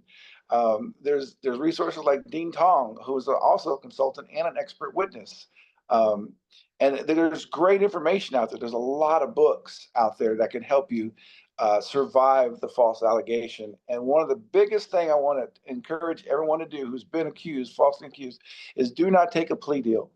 Do not take a plea deal. As you heard the other gentleman talking earlier, he did take a plea deal. It's not what you need to be doing. You need to be fighting for your innocence and defend your right to freedom, because that is your right. That's what God gave you. And that's what we all need to be fighting for. Again, I'm Ruben Trevino. I'm the CEO of Warriors of Freedom, and I'm available to talk to anybody who wants to. And that's all I got today, Don. I appreciate your time. Thank you so much, Ruben. I did put your info in the chat, and Okay. Ruben's been incredibly helpful when I get contacted by somebody, as far as talking people and pointing them in the right direction. Because I think we're all in the exact same boat that Ruben was when this first hit. We had no idea what to do. And a lot of us made dumb mistakes. My son talked to the police, which right there was not good. We didn't get an attorney right away and so forth and so on. So yeah, having resources out there to at least point you in a better direction is 9 yards better than just going it alone, that's for sure. Okay, our next speaker is Tim Goldich, Vice President of the National Coalition for Men, and he is going to talk about men's excessive vulnerabilities to accusations. So you're on, Tim. Thank you, Don. Well, yes, men's excessive vulnerability to accusation. Either sex may fall prey to accusations, including false accusations, but I will assert that men are more vulnerable, and that the mirror opposite of misogyny is misandry. And one of the ways that misandry shows up is in men's excessive vulnerability to accusations. I would also say, and this is kind of what my talk is all about right now, is that an accusation need not be absolutely false to be dubious, unjust, trivial, petty, or vindictive. And I'm going to offer a couple of famous examples.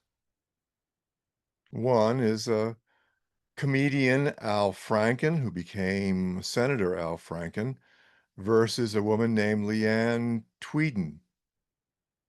And the other is more recent. That's a former Spanish football president, Luis Rubiales, versus star player Jenny Hermoso. All right, so to begin with Al Franken, this takes us back to 2006. And he was a comedian and a regular on Saturday Night Live. He was also an amazing comedy writer. And Al Franken was on a USO tour with Leanne Tweeden, entertaining. Okay. And then it wasn't until much later when he became a senator, it was years later, that Tweeden came out with her accusations. Okay. Can I share a picture? Can I Let me do I give press you share on my computer or what? Yes, and you should be able to share. All right. So everybody can see that? Okay. So, is Al Franken being a jerk? Well, he can certainly be judged as such. I would remind everyone that he was a comedian as a practical joke. I think if you look carefully, you see that he's not actually touching her. He's turned and mugging for the camera, and that was enough to destroy him. That was enough to destroy him. Not just his career, no small thing, but his life. He spent many years very, very deeply depressed. He would not leave his home. He was too embarrassed. People only knew him as a molester. It's devastating. Did Al Franken owe Leanne Tweeden an apology?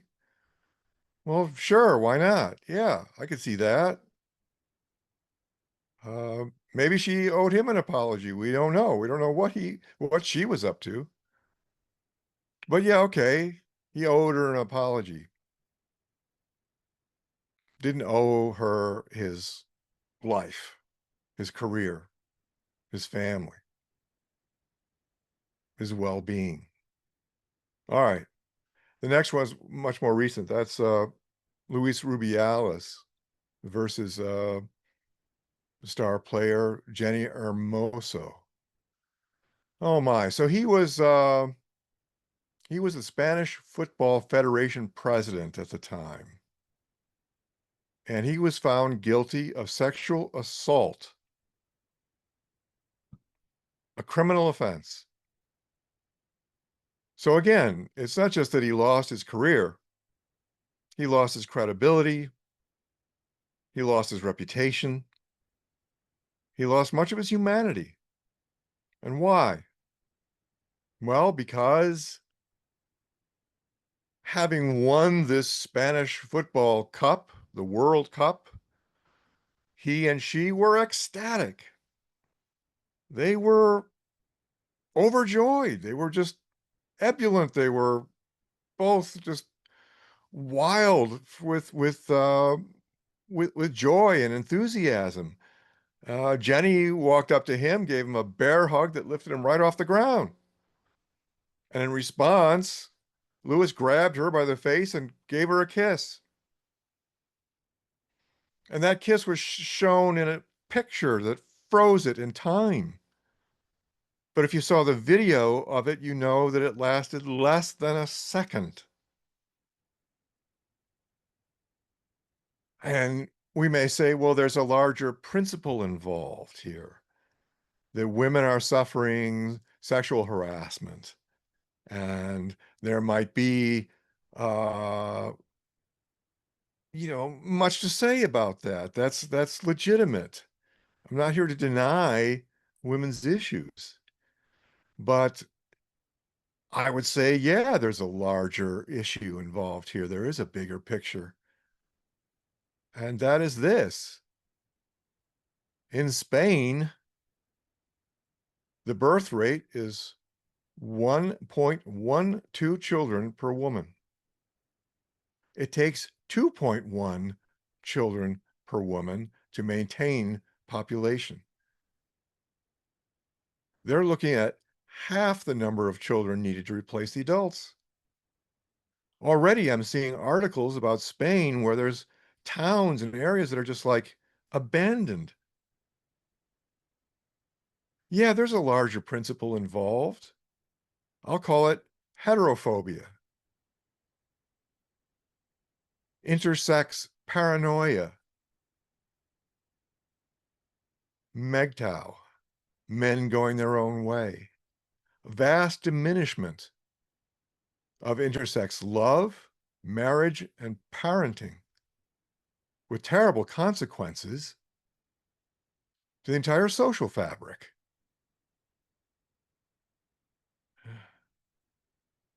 So there's much more to be considered here in this big picture. What kind of world are we creating? As others have pointed out, these accusations need not have any backing, no data, No photos, no corroborating evidence at all. What is it doing to us?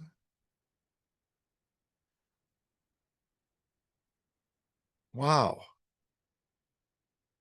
See, some will say that this lowering of the population is a good thing. That may be. However, what are the human costs when boys and girls aren't dating anymore? All right, and even if the world could benefit from a lowering of the population, what most people don't understand is that this is set to happen exponentially. In Spain, as in many other places, in Korea, it's less than one, less than half the number of children needed to replace the adults. If they grow up and have only half as many children as they need to replace them, you're looking at population reduced to 1/4, and then 1/8, and then 1/16. This is why many observers and commentators are so alarmed. Okay. Fatherlessness. When you diminish heterosexual love, marriage, and parenting, you diminish fathers. Fathers start disappearing from children's lives.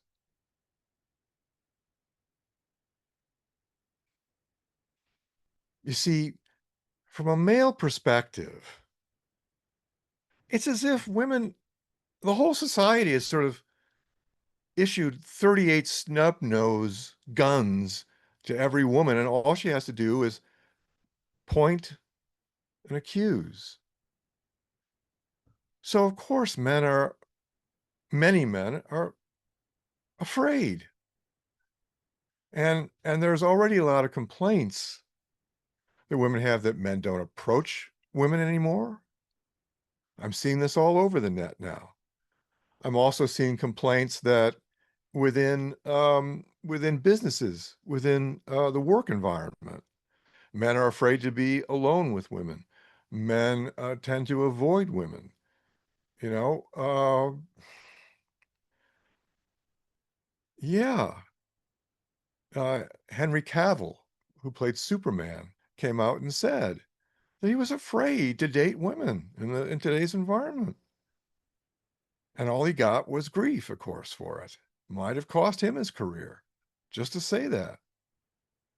So, to sum up,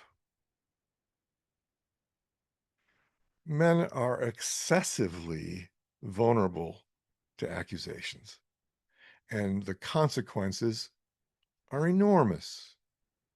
The permutations of it are huge, global.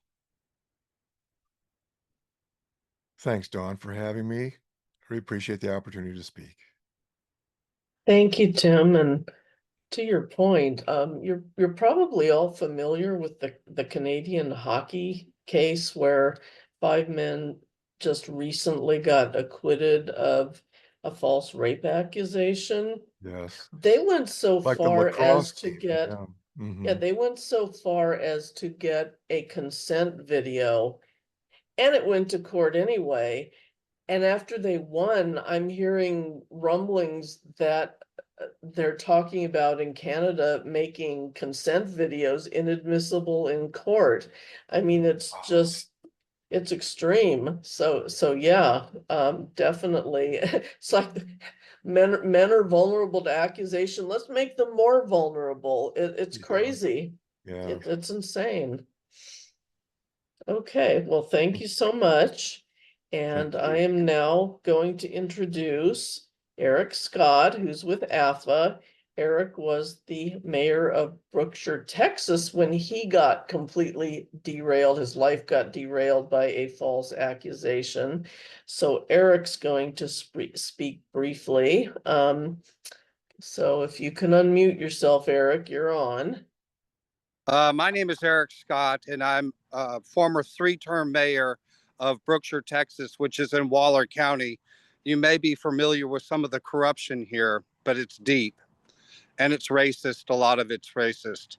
In any case, I was falsely accused twice, back to back, immediately after winning my third term. And there's a lot left to be said and learned even these years later. And I think that may make the news as well.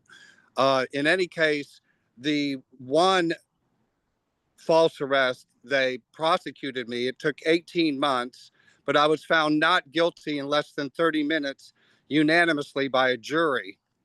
The other false allegation and false arrest, the DA didn't even prosecute. But I'll tell you that one of the people that made that accusation got a really nice little job in the DA's office. So it was a political execution, as it were. More importantly, my mother's health started a steep decline as a result of the false allegation. Specifically, I believe, when Joel Eisenbaum at Channel 2, Houston, Texas, NBC affiliate, came to her door and assailed her. Her blood pressure went to astronomical amounts, and we never could get it back. In any case, that, with the 18 months of being prosecuted, was extreme. So, yes, false allegations affect family, friends, dear loved ones, and mothers. And that's very difficult. Very, very difficult. And I know many people have watched their families collapse as a result of false allegations. In any case, I believe there are three things that we as a nation should do. And I'm calling out President Donald Trump, Governor Gavin Newsom, and Texas Governor, that's California Governor Gavin Newsom, Texas Governor Gary Abbott, to enact whatever it takes legislatively, three main components or three main initiatives. Number one, I believe that we should have a registry, a national registry of false accusers, much like the sex offender registry, but this would be composed of people that have been found to falsely accuse others. Number two, there needs to be a Media Accountability Act. Whereas when the media gets it wrong with their sensationalism or any other false facts, they need to assure the general public that they are going to take all corrective actions. And that's print and video. And that means correcting everything on the internet. And with AI, I'm learning that's a whole nother ball of wax. There are laws protecting AI. I'm going to call them publishers and media publishers who put things on the internet, which is basically, in my mind, publishing. And publishers need to be held accountable and liable for their misinformation and the ruination and financial destruction of people's lives.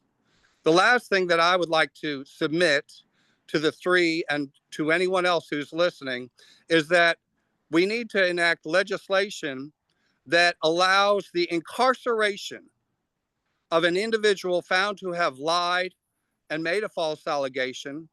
They need to be incarcerated, found guilty, well, taken to trial, and serve, if found guilty, serve the time that they would have put another person in prison. And I think with those three things, false allegations in the United States and perhaps in the world, because it's a global crisis, would stop. This is a very serious issue. I thank you all for your time. Dawn, you have been awesome. And I just hope that everyone considers what I've said and understands the passion in which I've delivered it. Thank you. Thanks, Eric. You know, as far as prosecuting and incarcerating false accusers, one of the things we ran into in my son's case was that we how shall I say it? There are victims' rights, laws that protect people who have accused people. And so I can't go out there and name this person, or I could potentially get sued. Plus there's statutes of limitations. There's essentially an unlimited statute of limitations on things like rape and some other things in some states, but you have a year to 2 years to go after a false accuser. So how we balance going after false accusers with protecting victims, I'm not really certain, but absolutely for sure, if you can prove someone's falsely accusing you, there should be consequences, because until there's consequences, it's still going to be pretty rampant. I have a video from a young man named Dymitri Haraszewski. Dymitri is incarcerated at Mule Creek State Prison. Whoops, I don't want to do that yet. He's incarcerated at Mule Creek State Prison, and he had a situation where he was shall we say, he was a young gay man who was friends with a younger straight man who lived in a very abusive situation. The father was actually abusing the young man, and when the police got involved, they used some very coercive interrogation techniques and essentially got the young man to falsely accuse Dymitri. So this is a very scratchy, patchy video because it's difficult to make videos in prison. And then I'm gonna read some of the correspondence between the two of them. They got back in touch after the fact and essentially forgave each other. It's pretty moving. It's kind of disjointed, but it's very moving. So I'm gonna play that.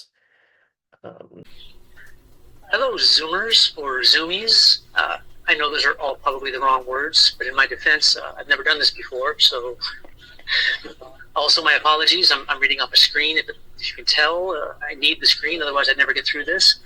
I'm also a little stressed because we've been trying to do this for a couple of weeks and we keep getting cut off and other technical problems. So sorry if I'm rushing or anything else. Anyway, thank you so much, Dawn, for letting me get in on this year's meeting. I'm excited because I really believe this is one of the most important events of the year, and it's something that deserves a lot more attention. Right now, even my most radical prison abolitionist friends don't know about it. So I'm hoping that we can find some ways to help falsely accused Day and the AFFA grow a higher profile going forward, because this issue deeply deserves more public awareness. Okay, so hello, my name is Dymitri Haraszewski, and I am a casualty of false accusations. I guess I'm the only speaker this year who's currently being held captive, but apparently there are others today who've been on the wrong side of the cage and found their way out. So I really appreciate how you guys still take the time to speak out. Most people would just want to forget about all this trauma. So I think that everyone at this conference is a hero for putting yourselves out there like this for a potentially unpopular cause. Anyway, this is my second year here. Last year my speech was read by Laura Goulart, and it focused entirely on how coercive interrogations create false accusations by psychologically manipulating minors. This year I'm going to beat that same drum again, because that particular form of police abuse is just shamefully under-recognized. And I think it's important to shine a light on the lengths that cops go to hide the ways that they exploit young people. All of this is extremely personal to me, and not just because of what's been done to me, but because of the harm that's been done to so many people I care about, to my friends. But before I get into the more emotional stuff, I want to sidetrack just a little bit and talk about the role of prisons, police, and the entire punishment system, basically, in our fight against false accusations. I mentioned my radical friends earlier, the prison abolitionists in my life. And after doing study groups with organizations like Flying Over Walls, the Abolitionist Public Health Network, and Critical Resistance, I'm fully convinced that the only real solution to the false accusation problem is to finally reject and dismantle this prison industrial complex for good. I realize that's a tough sell for a lot of people because I was also raised to take cops and courts and cages for granted, the same as everyone else in America. But the reality is, using prison as a punishment, it's not a natural or necessary condition of society. And there absolutely are other ways of structuring and envisioning our communities, our neighbors, and ourselves. There are ways of being, like Angela Davis noted, that make prisons obsolete. And for anyone who wants to explore the possibility of a truly better world, I point you toward the many abolitionist voices that are far more educated and eloquent than I am. But one thing I do know and can say is that to reach a better future, we need a fearless reimagining of what's possible in the present, and we'll need the courage to demand what might at first seem impossible. Personally, what I demand is a society that's free of human cages, because so long as such cages continue to exist, people will be falsely accused in order to fill them. Now, I'm not saying that everyone in prison is a harmless innocent. I'm just saying that our system is not broken, and I'm saying that this punishment system works exactly how it was always meant to. It's a warehouse for society's disposable people, and the truth of the accusations that put us here is really beside the point. Ultimately, what I'm saying is that there's a reason why it's possible for some people to safely park their $10 million yachts within spear-chucking distance of other people who are sleeping on the street and begging for food. And I'm saying that prisons are a huge part of that reason. Without the bodies that are deemed criminal, and without the massive industry devoted to correcting them, the obscene disparities in wealth and power and status that our society takes for granted just could not continue. But so long as prisons continue, they will also continue to be filled to capacity. And if that requires a few false accusations here and there, then so be it. No one ever worries much about where the fuel comes from, so long as the machine keeps running, you know? And I firmly believe that if we want to end the evil of false accusations, we have to start by digging up the roots of our society. I'm going to talk about something that's very personal and close to my heart. I told you that I've been falsely accused myself, and that's a convoluted story that I'm happy to explain to anyone who wants to ask about it. But for now, I'd like to share something that I received from the very person at the heart of this whole awful mess. I have some excerpts from letters sent to me by the original false accuser in my case. And the thing is, this person was my friend. He is my friend. But after my friend gave in to the overwhelming pressures of police coercion, he then spent years believing that I hated him for it and that he deserved my hatred. But I never hated him. I knew he never wanted to hurt me. So a few years ago, I finally reached out to him and asked all my questions about how and why this ever could have happened. And you know what? He wrote back. He answered my questions as well as he could. We've stayed in touch ever since. I want to share this with you because it's a perspective that few will ever get to see. And I believe it's a powerful indictment of the tremendous cruelty and hypocrisy of the system that claims to so-called protect vulnerable people. That being said, I'm going to ask Dawn to read these excerpts for me because honestly, I choke up every time I see them. I've changed some names for privacy and I've paraphrased where things might not make sense without more context. But I think you'll recognize the raw sincerity of my friend's voice throughout, which I haven't changed at all. Also, just so you understand, he usually calls me his big brother, even though we're not related. And when he talks about D-Day, that's just what he and I call the day when he first spoke about me to the court-ordered counselor that he had while he was on juvenile probation, which was the day the shit hit the fan. The first part of this is going to come from his first letter to me, shortly after I originally contacted him. The second part comes from the letter he wrote years later, and it goes quite a bit deeper into what really happened and why. So thank you everyone for listening, and Dawn, if you don't mind. So he got back in touch with his accuser. His accuser had been a friend who was coerced by the police to name him. And when he got in touch with him, the response was, "Holy crap on a cracker, talk about left field. Okay, you asked me some questions, so I'll give you the answers I can. Others I'm not still sure about. I know you won't like all the answers, but you asked, and there have been too many lies already. First, yes, the message I gave to Patrick was supposed to give you a heads up, but by then my dad had such a tight leash on me, there was not much I could do. I was 14. Later had many people coaching me on what they said could have happened, to the point they almost convinced me of shit I knew you didn't do. I didn't mean for the law to get involved. I talked to that probation counselor just to seek her guidance or opinion about my family, about having you as an older and gay friend and all that. I didn't know she would call the police. That was never my intent. I was told anything I said to her would be kept in confidence. That worked out well, huh? But then the questioning kept getting worse. Like I'd say one thing and they'd twist it, and then they'd seem to say I'd be in trouble if their version isn't what I meant to say. So yeah, I screwed you. I was a kid trying desperately to get out of a shitstorm I wasn't prepared for. As for the lies I later told about you vandalizing my house and Dad's truck and stuff, I realized something. When my dad was mad at you and willing to hurt you, he didn't hurt or hit me. You know I hated my father, so I used you as a scapegoat to get away with hurting him any way I could and then blaming you so he wouldn't hit me even for the stuff he knew I did. But I eventually overplayed my hand. He beat the shit out of me and sent me to the hospital. And there's actually more that I'm not going to read right now, but so you see how a child who is being abused can so easily be turned into accusing another person just to make the abuse stop. And the consequence is that Dymitri, whose video, I'm sorry it was so bad, but Dymitri is doing something like 600 years for something he did not do. So it's pretty shameful. Okay, I'm going to attempt to share Larry DeMarco's video. I did try it last night with my significant other. He was able to hear it. I think as long as I don't mute myself, we're good. So, Dawn, I'm here. Make sure you click the button share sound on it. okay. Oh, yes, there is a button that says share sound. Good. All right. Then that's as good as I Okay. could do. I'll let you do it. I was going to try and pull it up, but if you've got it, go ahead. I've got it, Great. and here we go.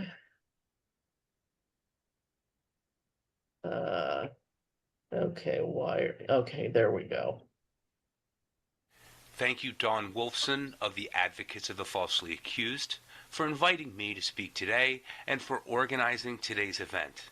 Thank you, everyone, all advocates for the falsely accused, for helping raise awareness of the injustices that occur in the legal system and the loss of the presumption of innocence. I have a law firm in Philadelphia, Pennsylvania, and I founded the Law Center YouTube channel. It's also a website, thelawcenter.net.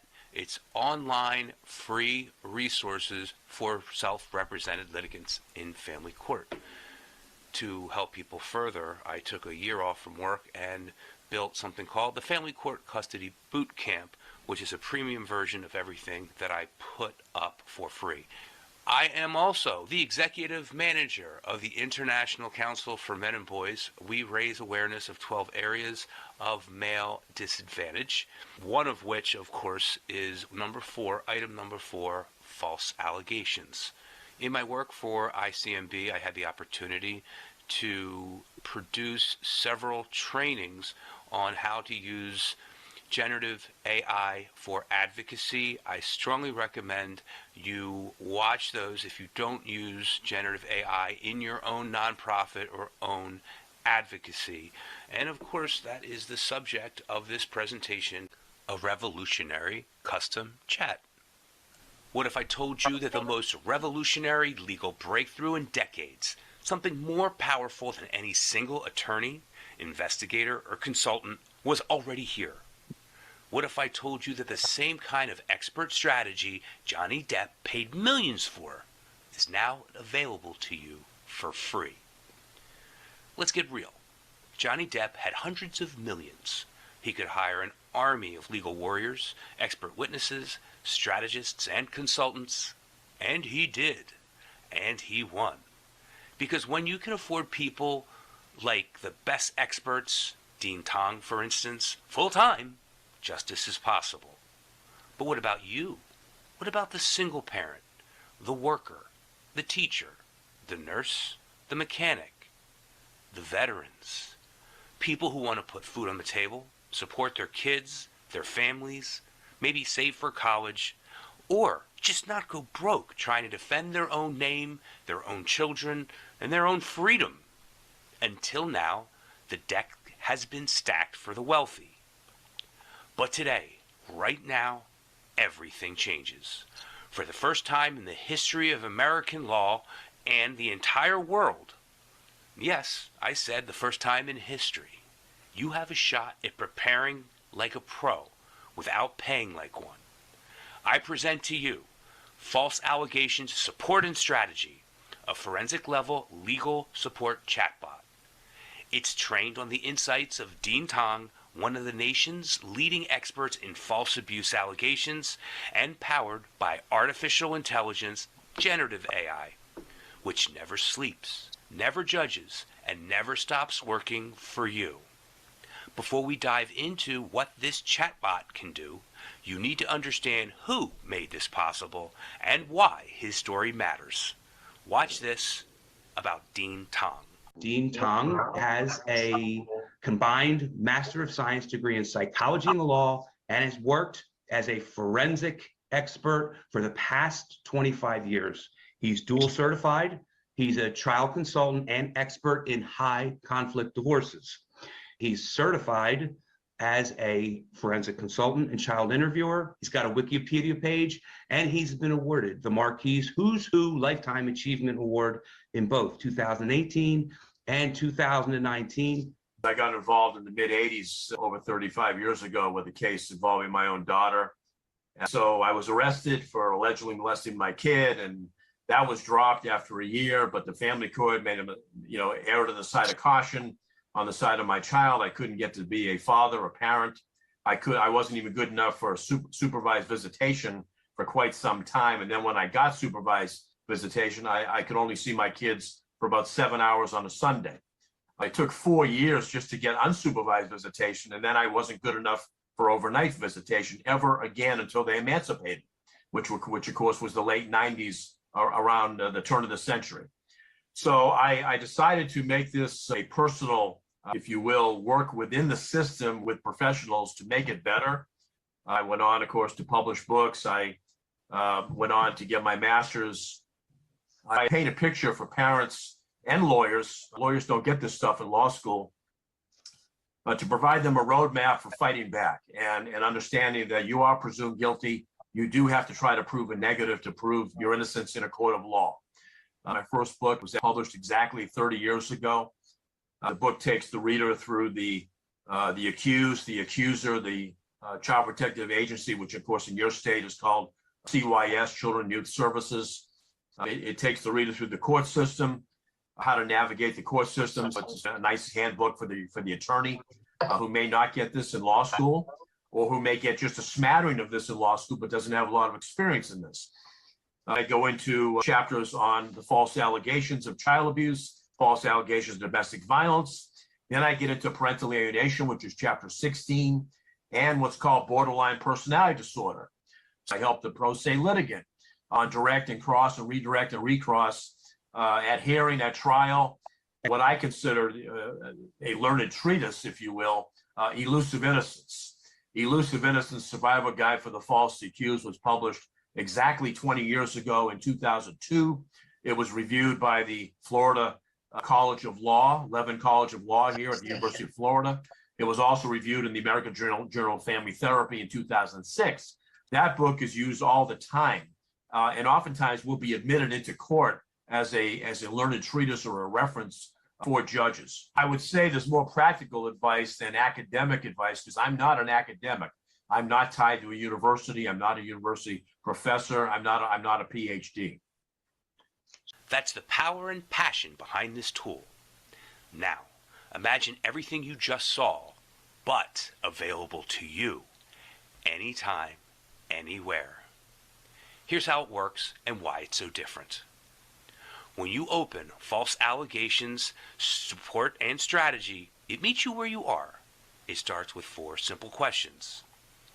Who are you? Accused, advocate, or legal professional? 2, what kind of allegation are you facing? criminal, child protective services, child custody, a protective order. 3. How much legal experience do you have? 4. Do you want plain, simple English, or are you ready for advanced, expert-level strategy? From there, it adapts. It helps you build an airtight timeline to anchor your defense, break down forensic interviews so you know what to challenge, draft motions or declarations with step-by-step support, prepare your testimony with emotional readiness in mind, create witness questions that expose inconsistencies, understand red flags like suggestibility, false memory, or confirmation bias. And it doesn't stop there. It'll even warn you if you're about to make a dangerous mistake, like talking to Child Protective Services without counsel. It gives you language to use, questions to ask, and ways to stay calm under fire. All of this is free to use, unless you count $20 a month for a ChatGPT subscription if you want to unlock the full power of this revolutionary tool. But that's it. It's not going to the chatbot, it goes to chat. So for less than dinner for two, you get lunch for two. You get what some people spend tens of thousands trying to assemble. This tool won't replace a lawyer, but it'll help you use your lawyer better. It won't replace Dean Tong, but it brings his wisdom to your fingertips 24/7. If you're feeling panicked, overwhelmed, or broken by the system, this tool won't just give you legal insight, it'll help you breathe again. It reminds you you're not crazy, you're not alone, and you're not powerless. If you've already been through the system, and now you advocate for others, this is the tool you wish existed back then. It didn't, but now it does. And it's free, but it's priceless. Because this doesn't generate income and has no ad budget or marketing, we rely on you. Share it. Post it. Send it to everyone, everywhere, every support group, newsletter, email list, and social media feed you can. Treat it like people's lives depend upon it, because they do. This assistant is a lifeline to the falsely accused, to the father, mother, neighbor, teacher, to anyone being crushed by a system they never asked to enter. This tool exists because Dean Tong donated his life's work. He gave this to us, to you, to the world. You can thank him at deantong@aol.com. And don't just take my word for it. Test it. Try it. And it would help you when it stuns you how great it is. Send him a thank you note. This isn't the future of justice. It's the present. It's here, and it's in your hands. False allegations, support, and strategy. Don't fight blind. Don't fight alone. Fight smart. Fight prepared, and fight to win.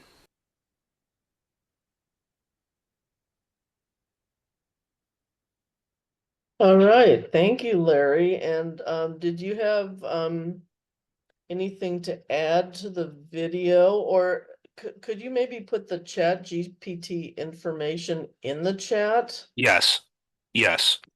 Happy to do that. The only thing I would add is it's not a sales pitch. It's not, there's no income to be made from this. The extra $20 is ChatGPT. If you have a free version and you keep using it and you're on a roll, it says, sorry, you have to stop, try again tomorrow. And I don't want I don't want you to be limited that way, because I'm a believer in that technology. So to me, if you have a legal issue, that's a minimum that you should have, because of the world of information that you can unlock. And this is a concentrated source. I was thrilled when he donated his book.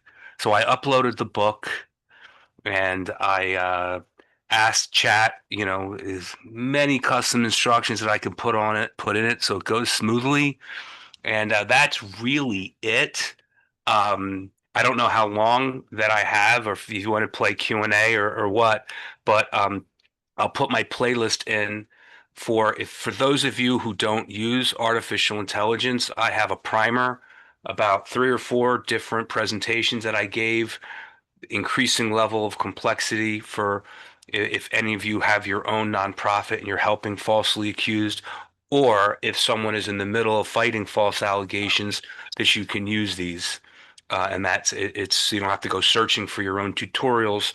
I have them there that gives you a start, or tells you the world of resources that you can unlock. And for advocates of the falsely accused, or parents, or people that are fighting them now, criminal defendants, this is the best everything an expert has produced in the best manual that he has.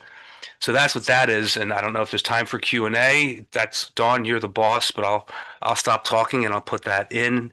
And if anyone wants to ask a question, you're our hostess and administrator of the event. So.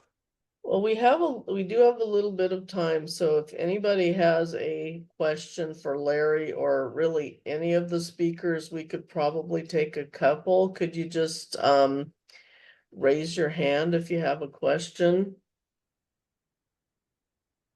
I did, when you did your presentation, I think it was a year ago on AI, I did play with it some, and I essentially put my son's case in, everything I could just remember it.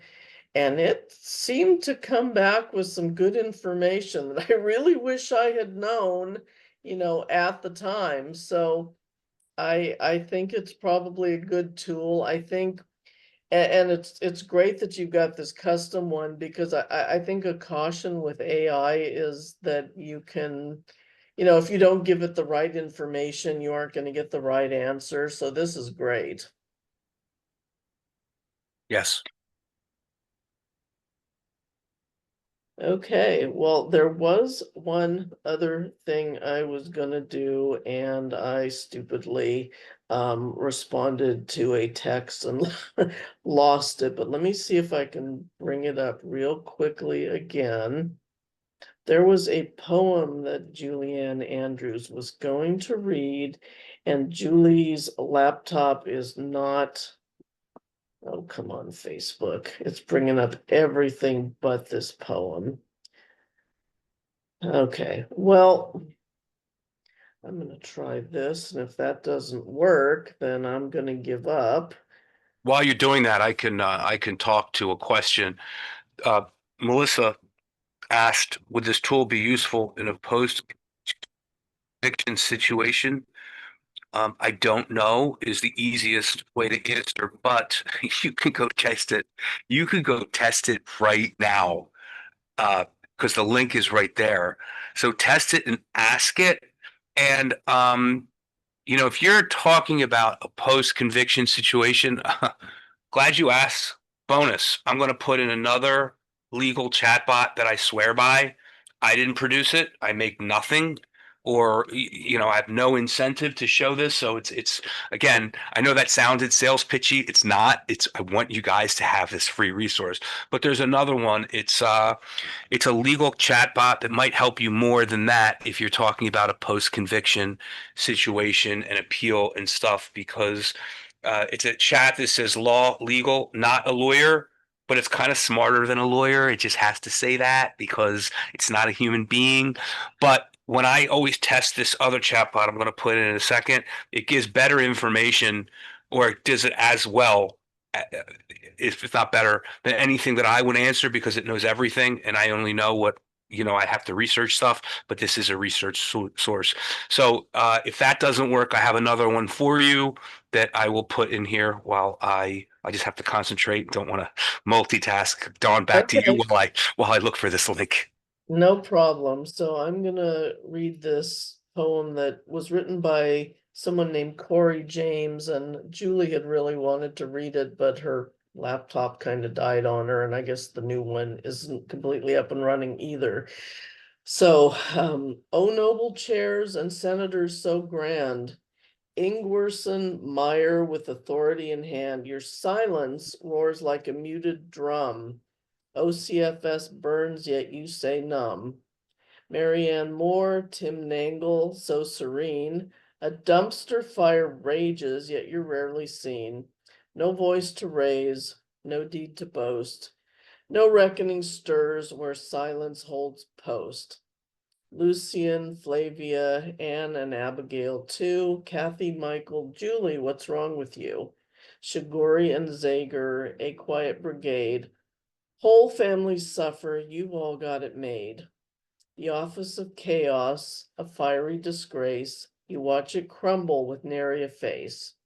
No questions asked, no action to show. A legislature's lull where accountability's low. So here's to the silent, the do-nothing crew. Maine's children weep, but where are you? In halls of power, your echoes fade fast, a poem of scorn for a shameful past. So with that, I really thank all of you for coming. I thank all of our speakers. You were wonderful. We will get this video cleaned up and get Dymitri spliced in there, and then we will get this posted on YouTube. And yeah, so there's another question from Fred. Will there be another event like this next year? Yes, there will.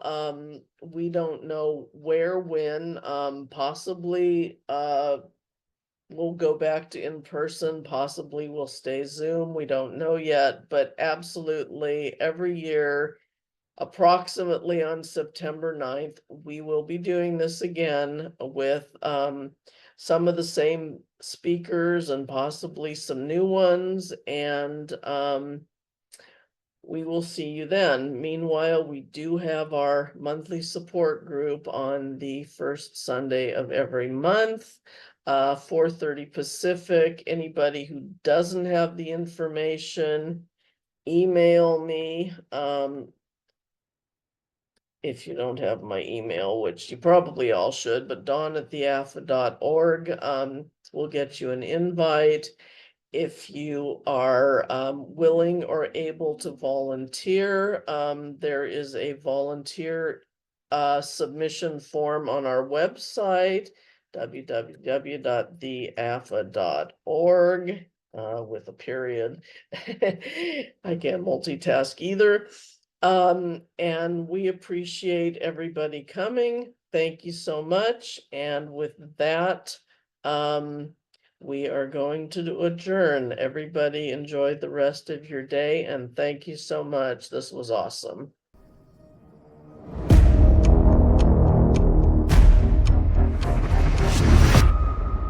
Thank you for listening to Wicked Lies.